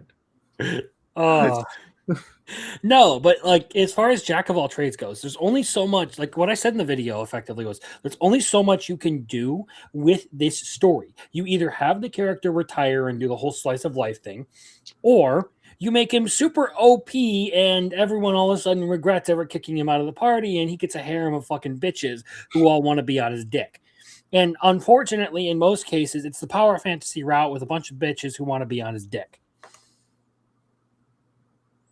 And it's no fun because none of these shows ever do it very well. Not even Jack of all trades. It doesn't present any really like likable characters. It doesn't present anyone who is like interesting in any single way. The one redeeming quality that it has had throughout all of this was that even in spite of the fact that it very heavily used CGI for that first episode, it looked cool. The fights were fun. I think if he stays as like a teacher for this guild, then it could be better than like the other ones. But I'll probably drop this if it doesn't get better. We're going to find out whenever the next episode drops. Anyone else got anything to say about it? I mean, we've had the same show every season now for 3-4 years. Where I'm specifically dropped from the heroes party. We were childhood friends. Now it turns out that my skill that was looked down upon is fucking OP as I think we've had it fuck. 5 in a row since the Yeah. Heroes Party. Yeah, we don't forget Unaware Atelier Meister fits into this category. I mean, no, That- I think it goes A-rank back. Party, scooped up by an S-rank adventurer. What was the one from last season? Banished from the Banished Court Magician. There you go. 5 in a row. The Banished Healer starts his new life in the shadows. Yeah, so 5 in And a then row. 5 seasons in a row. And then, At least the one before that was the healer, but that one was actually good. Healer is actually the strongest. I That mean, one to was me, good. I feel like it goes back to like, I mean, fucking Beast like the Tamer. Oh, This was right. like, was it 5 years ago? where they kick the tamer out of the party, and turns out like then he gets the dragon girl and the whatever girl, and yeah, he's OP. and the only one of these that has been good is banished from the hero's party. I decided to live a quiet life in the countryside. Because Outcast Restaurant.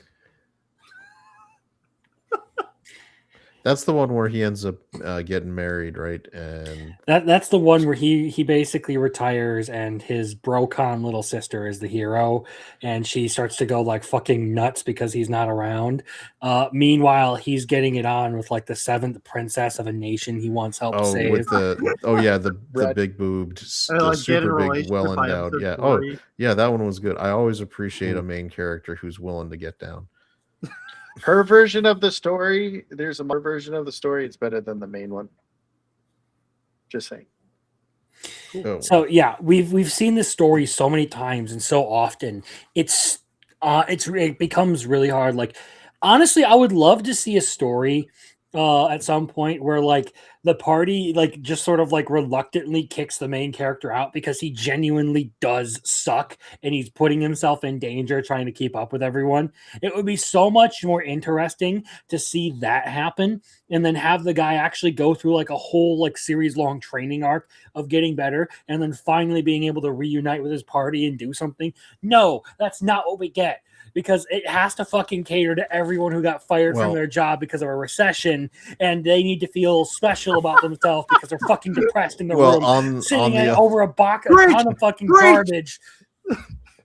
On the other end of the spectrum, right next to this in Biggles' rankings, is Roll Over and Die, which at is least another had kick out of the hero's party. I know, but I at least appreciate that this one went a little more, like let's take revenge and try to murder them all kind of route, which is kind of I'm watching just to see that Gene guy die.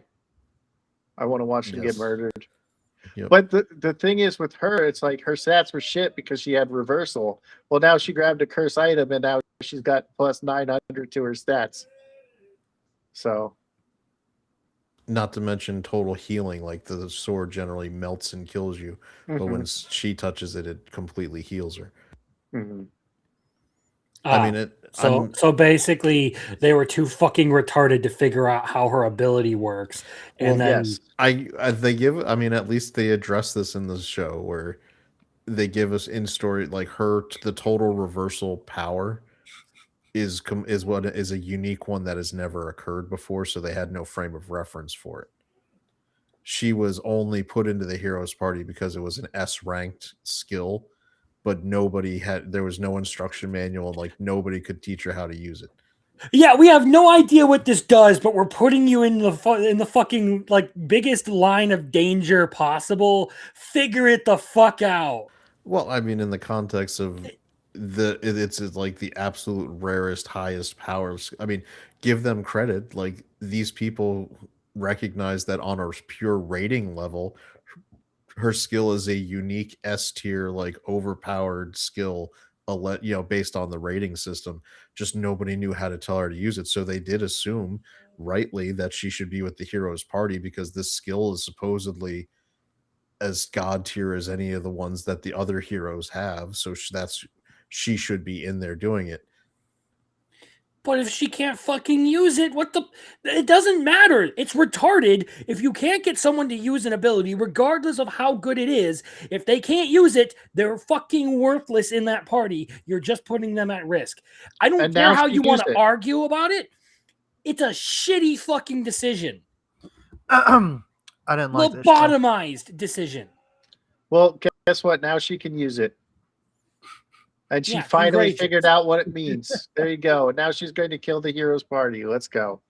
All right. This is another one where it's going to be the entire show will rest either rise or fall on how good the revenge is executed.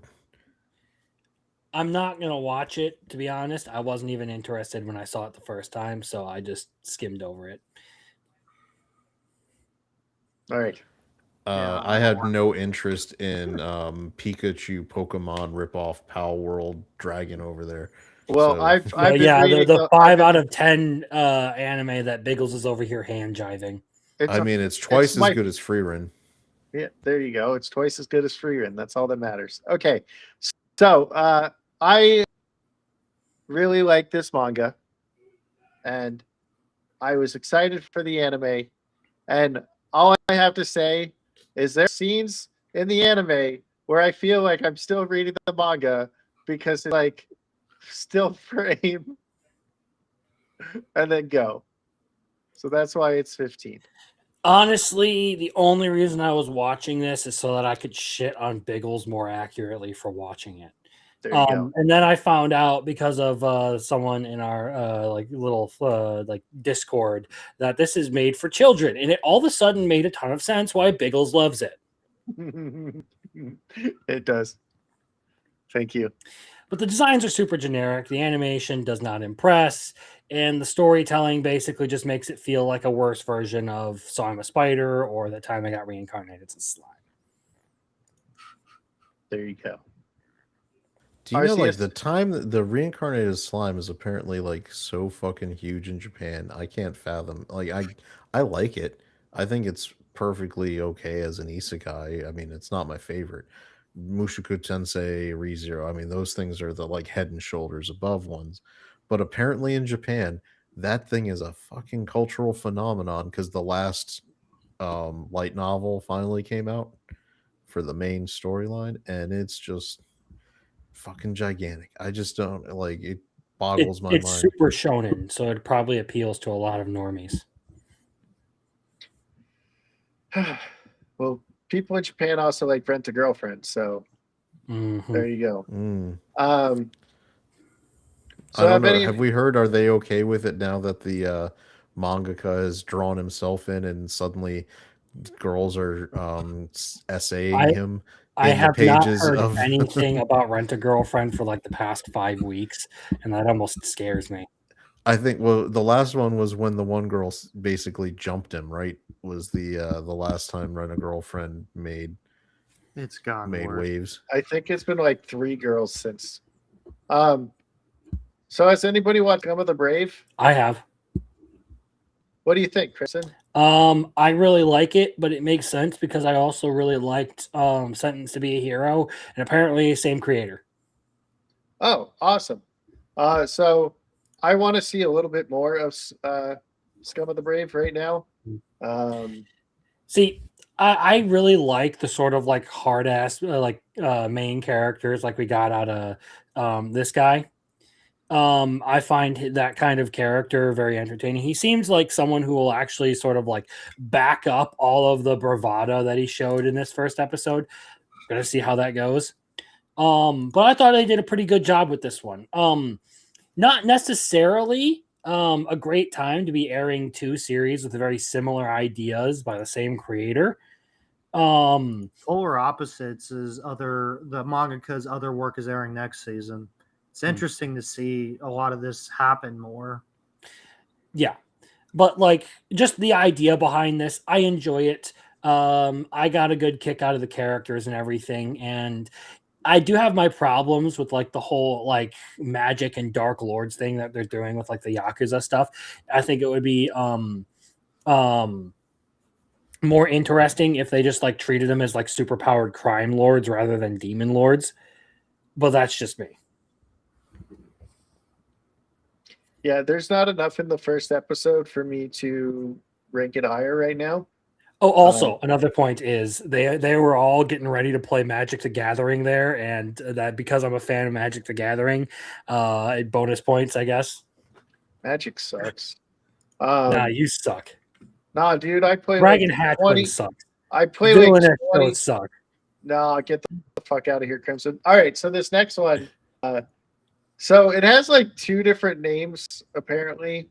One is a single adventures daily grind at 29, and then this one leaves out the single part. So the dude is basically a troll and like says stuff to other characters to see their reactions, which is hilarious. And then there is oh yeah, I know what you're talking about. I didn't watch it at all. I stopped myself before watching it, little chat. Unless that was RCS who just wrote that. No, that was me. No, it was you. Okay. So the little girl fighting the slimes is probably my favorite part of this episode. And then just randomly at night she transforms into this like succubus. So we'll see. We'll see where this Yeah, goes. I'm really weirded out by that you have this little girl who runs around as a little girl all the time and then turns into like an adult woman at night. Like I saw that just because some people showed me the clips, and I was glad that I didn't really touch this one because it just, I don't know, it doesn't tickle my fancy. It seemed like it was going to be a repeat of that one isekai where he basically picks up like the fucking god-powered twins in the middle of the forest. Oh, I don't. The child care one that Brittany watched. I forgot what it was called. I forget what it's called too, but it feels like raising kids in another world or something like that. Yep. yeah, something like that. So the next one is a villainous one, which Muffler Tape said is better than the Holy Grail of Eris. And this is one of, like, you know how Crimson says these are very generic. Biggles disagrees with that. You know how Crimson says this is very generic. Well, this was basically exactly like all other Villainous' first episodes until the very end. And to think this is better than a Holy Grail of Air is fucking crazy. That's all I got to say. I did really like how the girl who basically stole her fiance, like the other prince, and he was like, "Send her away." I was like, "Good, this fucking bitch needs to be fucking banished." She's like, I want a threesome. No, it's almost like she was out there to try and screw over the villainess for some reason. And it's just like, man, I wonder why. Yeah, I wonder why. No, there were I enjoyed this decently. I don't hate it, but it does really just sort of fall into like all of the villainess tropes. Like I got reincarnated as the villainess and just suddenly woke up and realized it. I am headed to I'm on my doom route. I'm gonna get dumped by my fiance in the first episode. Like it literally just had a checkbox and did everything it could to hit all those checkboxes. But at the very least, there was a little bit of a satisfying ending with the Yes. and the prince of the other nation being like, "Bitch, you were just snuggling up to the other prince, and now you're trying to get me in on this, you fucking hoe. Yeah. You And, belong to the streets." Listen. Be gone, thought. The streets Listen. are your domain. This comment is retarded. I could never be burnt out on villainesses. Okay. So when you see the 800 revenge story, I'm out. It isn't even like, yeah, the other one's a revenge story, but this is fucking like the most generic first episode other than the last 3 minutes. So Well, you know how all you guys are burnt out on Kicked Out of the Heroes Party? Yes. This just villainesses, man.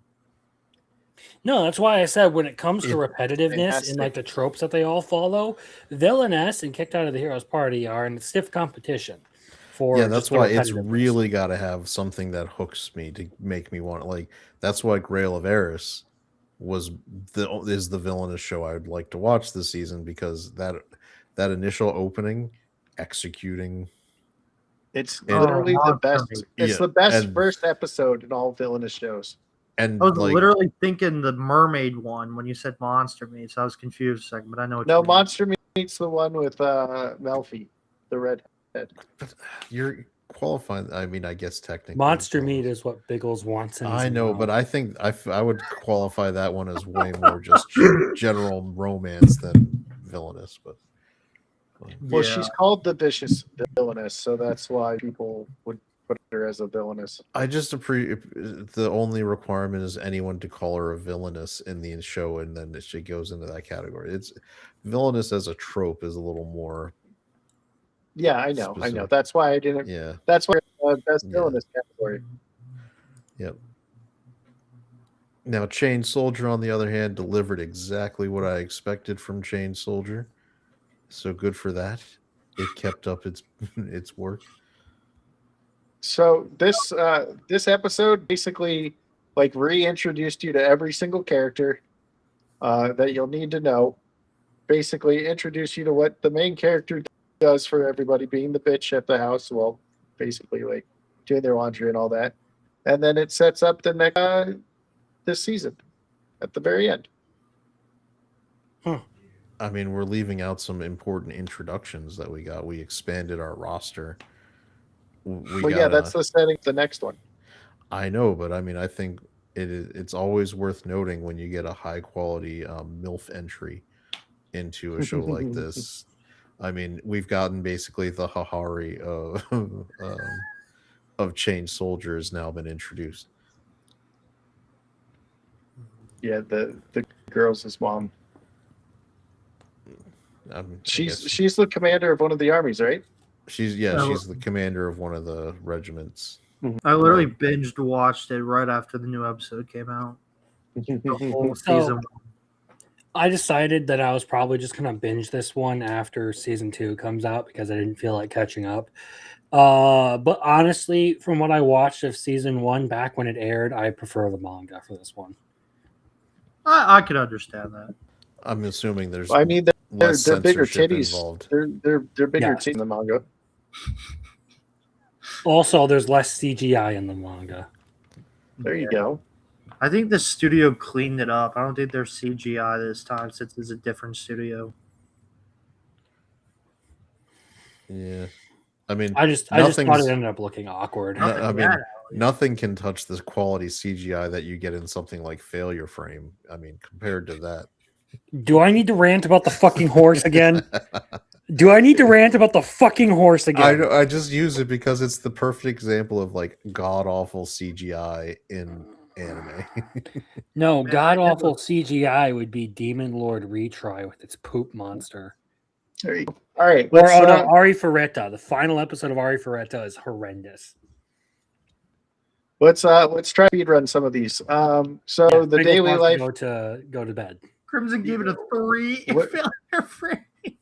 All right, so daily life of a part-time torturer, fucking hilarious. It might be a boy love that someone said because Sarah or whatever is a very touchy-feely drunk. So there's that. I just can't believe we've gotten to the point where we have an anime where it's like he's a torturer, but he genuinely enjoys his job. So let's explore that. like the dude with the scarf on his face, he's going to class now for torturing, and his parents are so proud of him that he finally found something he loves to do. Like, this is fucking hilarious. I like it. It's hilarious. The Demon King's daughter is too kind is just fucking adorable. It's like cuteness overload. I find this one a little bit weird because like you have the whole like Dora the Explorer song and dance routine on top of like just like really dark backstories for all the human characters. Like, what the fuck? The hide and seek song. It's so ridiculously dissonant that I'm just like, you are lucky that Do is adorable. Daily life is 4 dudes and no women just being together. There were women in the last episode. I don't know what you were talking about. There was women in the first episode too. All right. Man, there was a cute girl comment from Crimson. What? There's a new Dark Moon comment from Crimson. Yeah, I don't watch either of them. I don't have a dog in this fight. Yeah. So I watched the cute girl in the Heroes Party. I mean, it's not this high on the list. Let's be honest. I mean, I clearly it's better than Frieren, but I don't need to think it needs to be ranked this much better than Frieren.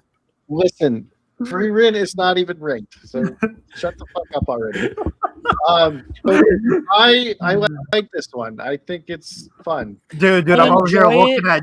Dude, I'm looking at dead account at 5, and then Frieren's at 30. Yeah, we're gonna get into something anyway. By the way, how the hell do you not have Invisible Man? Because I don't want to watch it. Wife? I don't want to watch it. That show was great. Was it a romance? Yes. Okay, I don't want to watch it. There we go. Tojima I would have had Tojima higher, but I fucking hate episode so much. So Yeah, because you're a I fucking moved it down. retard. You I didn't like this fucking episode. piece It of sucked. shit. You All right. You know what, fucking old Chad, we dog should just shit take our opinion retard. somewhere else. Fucking dog shit retard. All right. Well, it sucked. It was the worst episode No, they it had. was awesome. It was fucking hilarious. It was the worst episode they had. No, Okay. Why? no, Why? no. Explain. It was awful. Okay. Let's see. There was the first fight where she was just like trying to run away when she realized Shocker was real. So she was just trying to run away. And then we had this stupid, oh, Shocker's real. And then they're like, of course it's real. I'm Shocker. And That then was great. and then fucking the ending was whatever. It needed more tackle. There we go. Okay. It's okay. So It's peak, I think. Jujutsu Kaisen, well, other than this fucking episode, it's been pretty good. So Jujutsu Kaisen, we're dealing with the aftermath of the Shibuya incident. It's got like a certain art style going on right now. What's his name? Yuta? Is his name Yuta? Yes. Utah is the guy that came to hunt down Ryuji. Is back now. It was pretty good episodes.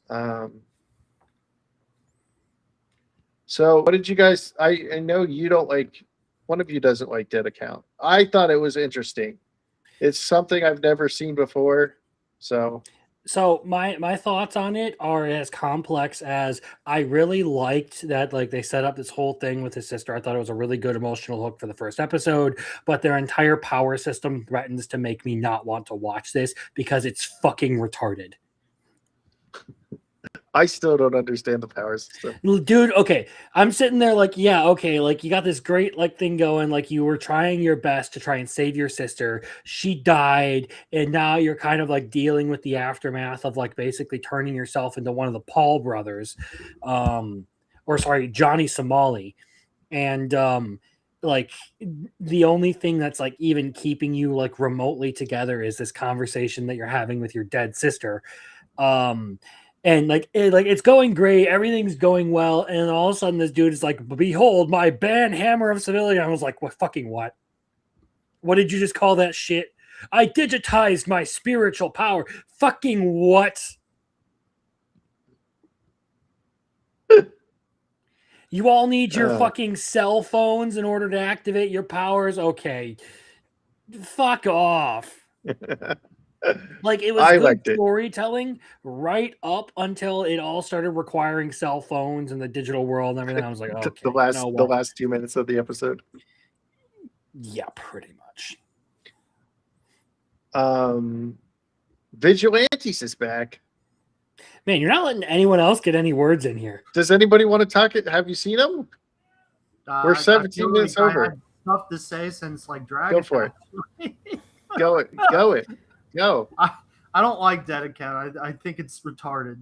It's not number 5 at all. It sucks. Well, this is how I like them. I'm just finishing now. I'm finishing under skills. protest since you don't have Invisible Man and his soon-to-be wife. Well, I don't want to watch. I don't want to watch a fucking romance. There's already too many fucking romances on here. I'm not watching Dead Account. I don't like it. I expect that episode 2 is going to roll around, and I'm going to have the exact same reaction to it as I did with Togedanki. I am going to fucking hate episode 2. I hate everything about it. The sister dying, it's so pointless and dumb. It reminded me of like Windbreaker with the whole like, I don't know. Did you whatever. think Windbreaker was bad? I like Windbreaker a lot. I don't like Dead Account. I think it's dumb. It's a dumb story. I like it. So I'm glad you like it.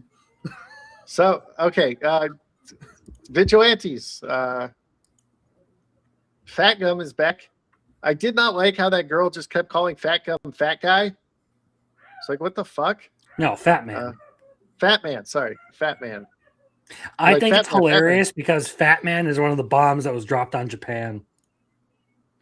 And Fat Gum exploded this episode, so I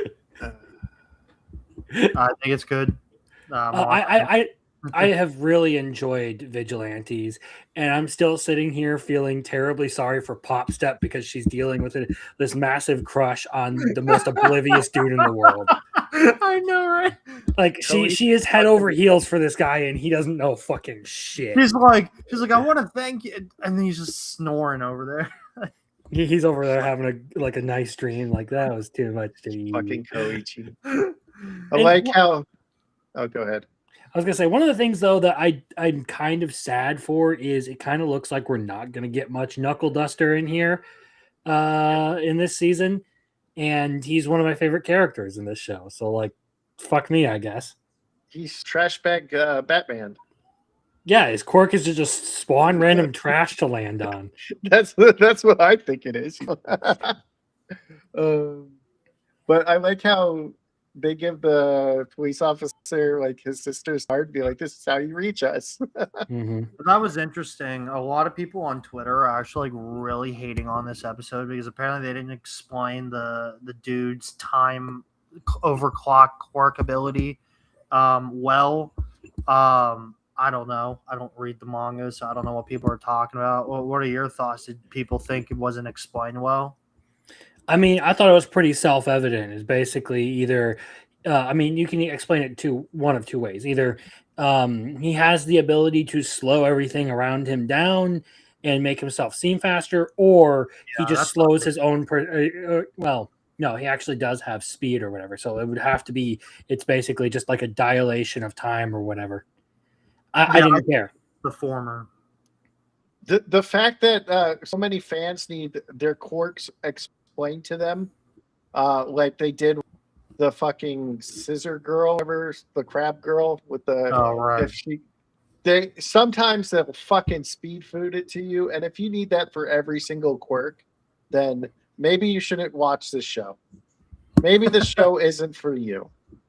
You know, if you need everything spoon fed to you, then watch something else. I don't care how well his power was explained because at the end of the day, I saw how it worked and what he could do with it. So, like, they did not need to explain it at all. Like, it's pretty obvious. Like, the dude has basically super speed. Fucking muffler tape. I like how muffler tape is trying to insult me, but you also have shit takes, so whatever. So, little Chad, do you want to speak? Dude, he's just upset Protest. Invisible Girl's not on your list. Or Invisible Man. It's one of the best shows of the new season. Yeah, but I'm not watching mean- it. You can talk about it if you want. Tell us about it. What's it about? No. There We're you not go. doing this. There you go. If you've got 30 slots on here, including stuff you say is absolute shit, but you And can't I put dropped that them on all. there. And I dropped a lot of them. I didn't want to watch it. I literally We're talking about a refused to guy who says Tochima's worst episode was still fucking hilarious. At We're least talking about a guy who has Frieren at number 30. All right, you guys are fucking retarded. Next week I'm by myself. There is no Crimson or Little Chad. So I next will week will run the Free show. Run All right, actually let's be hope- moved up because it'll have Yes, premiered. Frieren will be number Oh my one god, next the week. returning Yes, anime that's what I will fucking have shown an episode and suddenly it jumps 30 spots. It's okay. Me, Crimson, and Little Chat can go do our own thing. Yeah, there you go. You Yeah, can all I'll just stream over top of you on my channel. do it. Have fun. I don't care. All right, so wash it all away. Because Little Chad is now being a pouty little baby girl. Okay, wash it all away. So she has a memory problem, I guess, or Yeah, I don't. It she doesn't. has It's called amnesia. Is it amnesia or is it something else? Have you seen 50 First Dates? Yes. There you go. Did she get in an accident? Did it explain that in the first episode and I missed it? No, they have not explained it. That's the point of the story. Okay, see? So I figured she has. But she said something in the first episode that was kind of a key to be like, The oh, only thing Punching she, their mic. that's not me. Oh. That's me. Sorry, man. They said the only thing, or one of the things she still remembers how to do is laundry. Right. So Yes, that's what she said. Yeah, so in this one, she's telling the little girl that she doesn't remember, she doesn't know if she has family or anything, but it hasn't made like anything super clear on what happened. Yeah, I think episode 2 also said something about it. So I just like it. She's like the most likable character I've seen in a while. So Nice. I really enjoy the character, it's a and really it's very nice sweet. slice of life kind of show, like Invisible Man and his soon to be bride, that people can enjoy for its high quality worksman, that goes into it. It's okay, There little you go. Chad. I watch it, man. We deal with this guy on the regular. Watch it all the way. I will say I don't hate it, but it's on the binge list for me because it's one that it's another option I have to just rotate in if I decide I'm going to drop a bunch of other anime. Like if I start to wear down my list, I will probably rotate Wash It All the Way in because I actually enjoyed the first episode. It just wasn't initially on the list, so I'm not going to pick it up at the time. All right. Nice. One of the best first episodes of a villainous show out there. Told you I had a better episode this week. Holy Grail of Eris. You can say whatever you want. I don't agree with you. I thought it was shit. All right. So Holy Grail of Eris, we have the execution in the beginning. Two girls get separated. Constance sees Scarlet get murdered or beheaded, I guess. And it looks like I have like 2 pages of notes that I was going to make a video on this for that I just haven't had time to record. Jeez, brother, man, that's a lot of notes. Yes. So basically, it feels like it's a parallel to what happened to her, to what was trying, or what the Village Bicycle, which I will call her in my video, because they basically said she was ran through by more than they have dance partners. I can't believe I'm saying this, but I agree with Biggles. The show is a fantastic version of the genre. There we go. I don't know why you guys can't believe that you agree with me on something. Yeah. I have good takes sometimes. Once in a blue moon, yes. So it looks like it's a parallel between what happened to Scarlet that was trying to happen to Connie, and this time Scarlet helps her out. So we end up having the thing where fucking brutal. The people around them in the thing, like thieves have to dance till they die, so they fucking kill them. Did you? Is he trying to say Kingdom of Ruin is good? No, he's saying if this show is Kingdom of Ruin, but a villainess story. I don't agree with that. I feel like that assessment is way out there. But I also don't agree with you in saying that it is this good. Like, it's a decently entertaining show. And I'm going to keep watching it. And I did like some of the satisfactory elements of, getting the revenge, like right out the gate. And I kind of like the supernatural mystery part of it. But at the end of the day, it still does follow a lot of the stereotypical villainess tropes. Yeah, how it starts, but it does it different. It does it completely different. It sets it up the same way, and then it does it completely different. It still follows the same fucking steps of I have a fiance, my fiance cheats on me, and then dumps me, and then it becomes a problem. It's the same thing in every fucking villainous story. So it gets a little boring sometimes, Biggles. Not all of us can sit there eating the same Big Mac for 20 years straight. Why are you trying to do an accent? Because fuck you, Biggles. Fuck you. Fucking retard.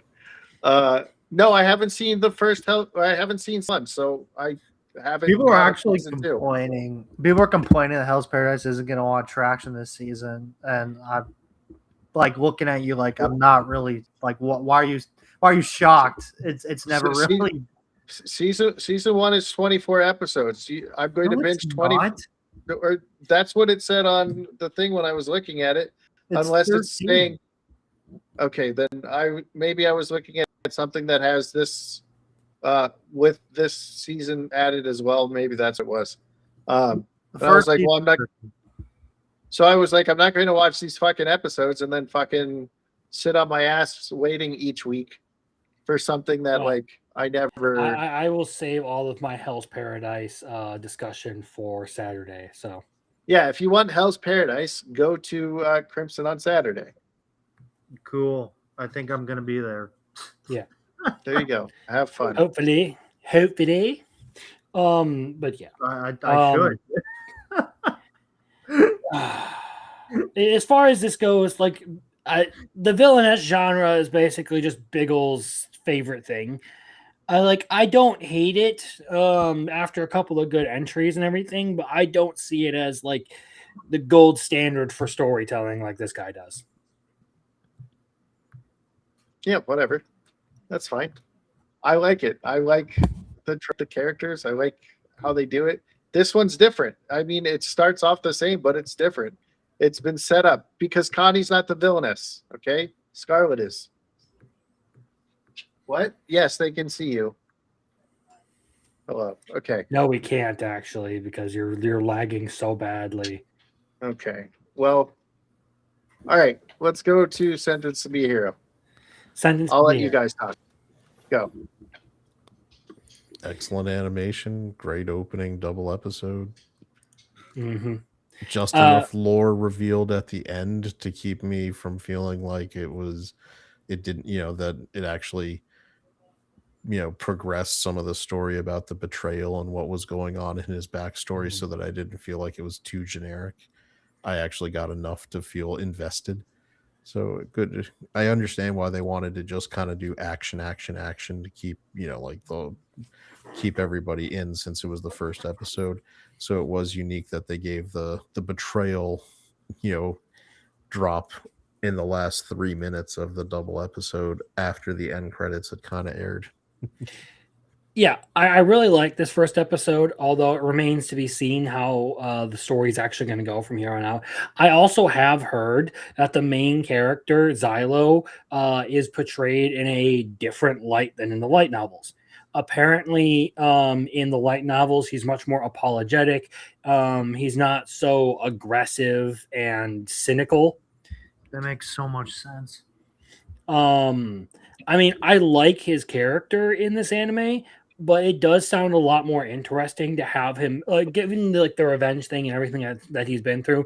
It would make so much more sense to have him be that sort of like apologetic and downcast version of himself in the light novels. Does he start like that in the light novels, or does he change? That's how people were saying he was in these scenes. Okay. Rather than being really pissed off at Teorita, he was basically trying to convince her that he isn't worthy of, being her knight. That makes so much sense. Wow. Yeah, that's what I'm saying. Basically, people pointed out that it's the opposite rendition of Naofumi. How basically the way he behaves in this show is the way Naofumi should have behaved in Shield Hero. And the way Naofumi generally behaves is the way this guy should have behaved in this show. Again, that just makes so much sense with the problems I kind of had. Wow. That makes sense. Yeah, so from what I hear, they kind of screwed up his character. I still like the archetype that they used for him. They generally tend to be my favorite characters, but it's wrong. And it makes so much more sense to do it the other way. That being said, though, I do like it. I like the power system and everything that they're doing with it. I think they do a really good job of portraying just how brutal the war between the demons and mankind is, and why this sort of immortal hero unit would be necessary.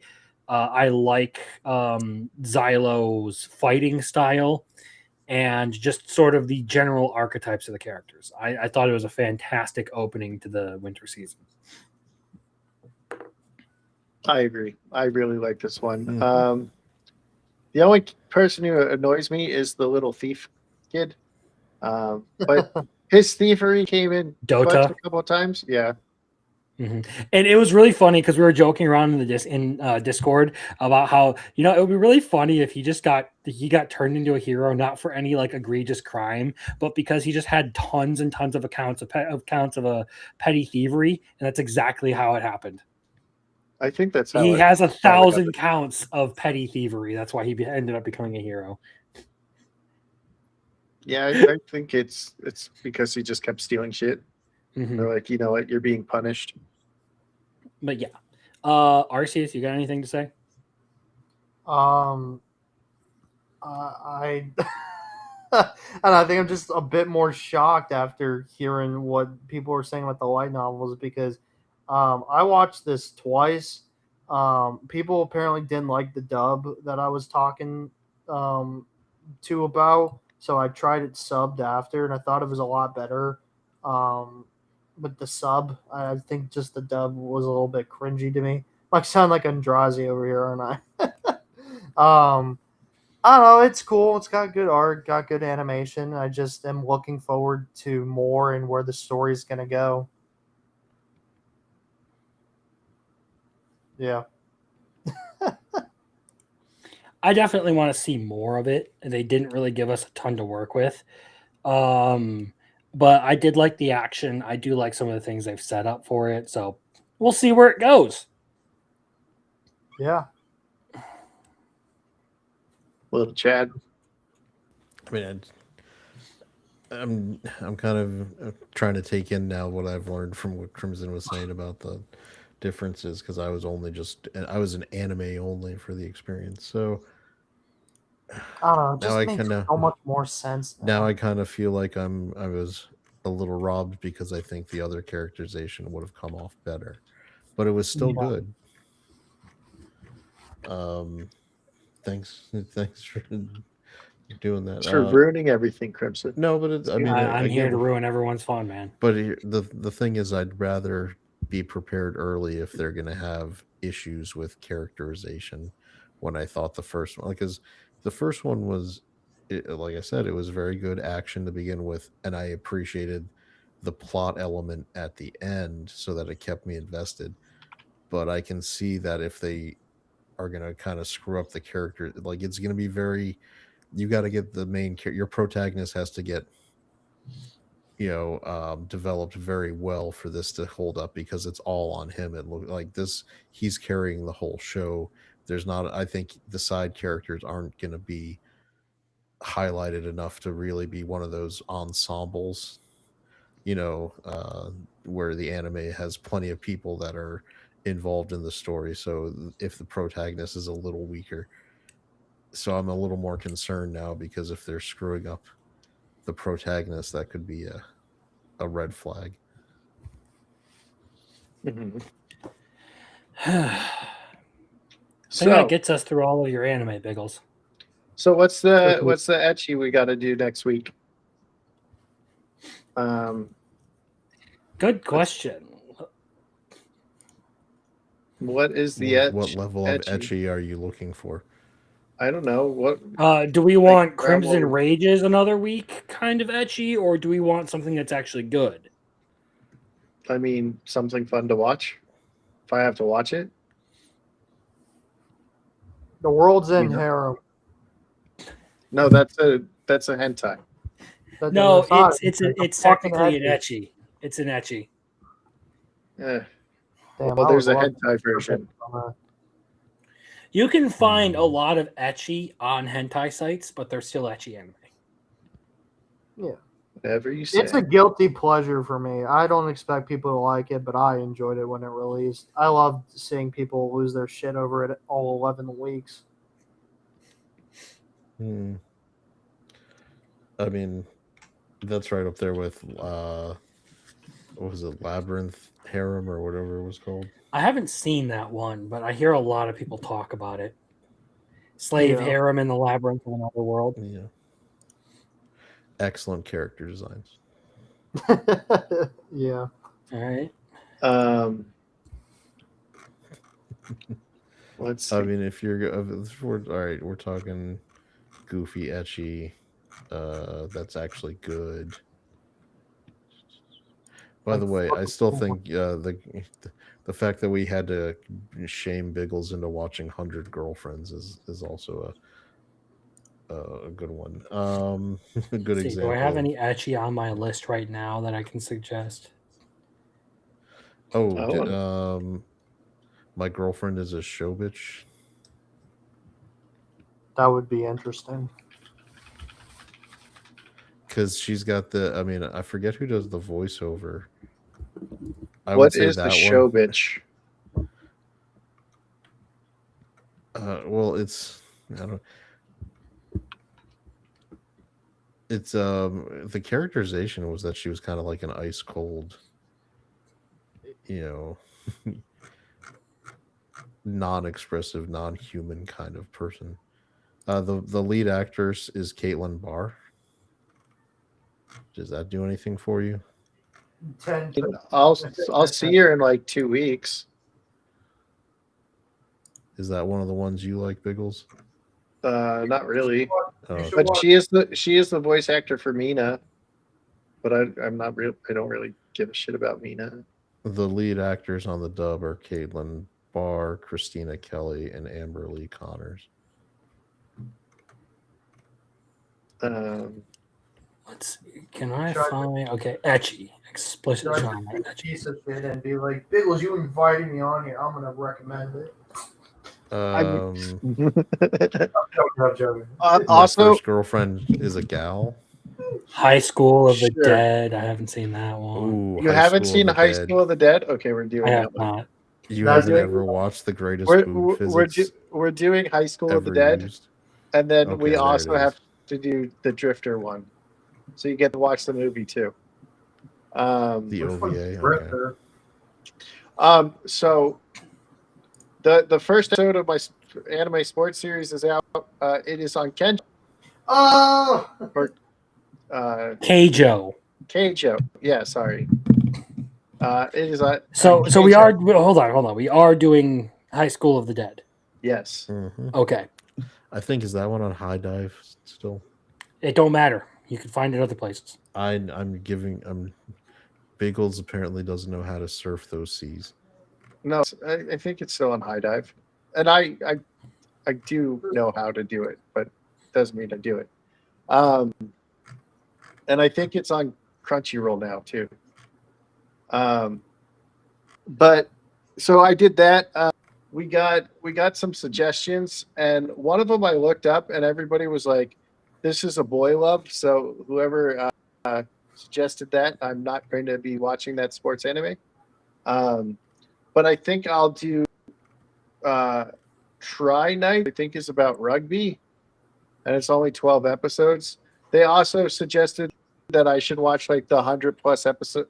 So basketball or not the basketball one, the boxing one, and I have already said that I'm not going to be doing the long animes, and I've said it in the videos multiple times. So we're not the long ones until later. Once we do like the first 26 episodes, then we can start doing the longer ones. So there's that. So if anybody has suggestions on what sports animes we should watch, please let me know. And that's really got. So we'll watch High School of the Dead next week. Frieren, Connor receive. That one's sports. do what? Haru Kana receive.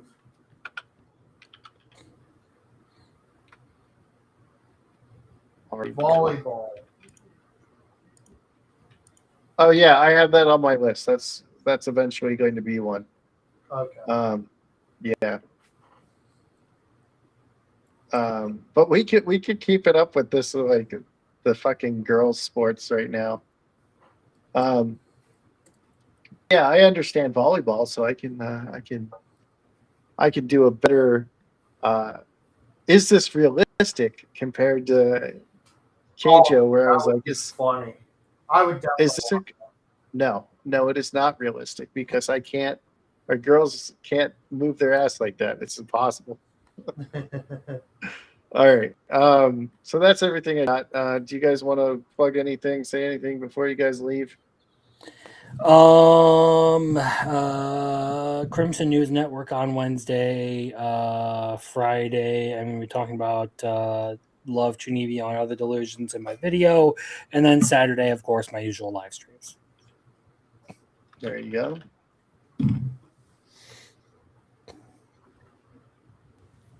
Anyone?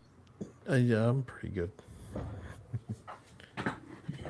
Hopefully, everybody watches the 30th ranked anime Frieren this week. I mean, I'm literally watching it right now, but it's not the new. There isn't a new episode out, which is why it was there, and I'm fucking sick of fucking saying that. It's fucking annoying. Oh, come on, Biggles, you love us. Shut up. I guess you could check me out. Wait. Oh yeah, sorry, yes, I didn't mean to interrupt. Biggles just put the link to my channel and the comment section, so you can check me out. I'll be doing weekly episode reviews for YouTube Shorts about the series I'm watching.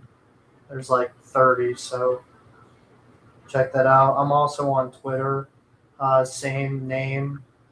You'll find me there. There you go. And we will see you all next week. Oh, wait, no, sorry. Only I will see you next week. Fuck them. They uninvited for a week. When you make the same joke 40 times, it's fucking annoying. You guys can go to timeout. When you watch the same villain as 40 times, it gets exhausting. Yeah, but when you rank Frieren at number 30, we got a hammer at home that you're wrong. It's not even ranked. That's how I know how many I watched before it came out. And if you look at the screenshot I have, I said, this is where they will be once they show. And I had Frieren in front. So Frieren is still in front. It's just, would you have been happier if I didn't put Frieren on the list at all? Yes. Yeah. Because you haven't watched it. Whatever. All right. Well, it's my watch list for what I'm going to watch this season. That's what it was. And it didn't have an episode yet. So thank you, everybody. I'm good. Goodbye.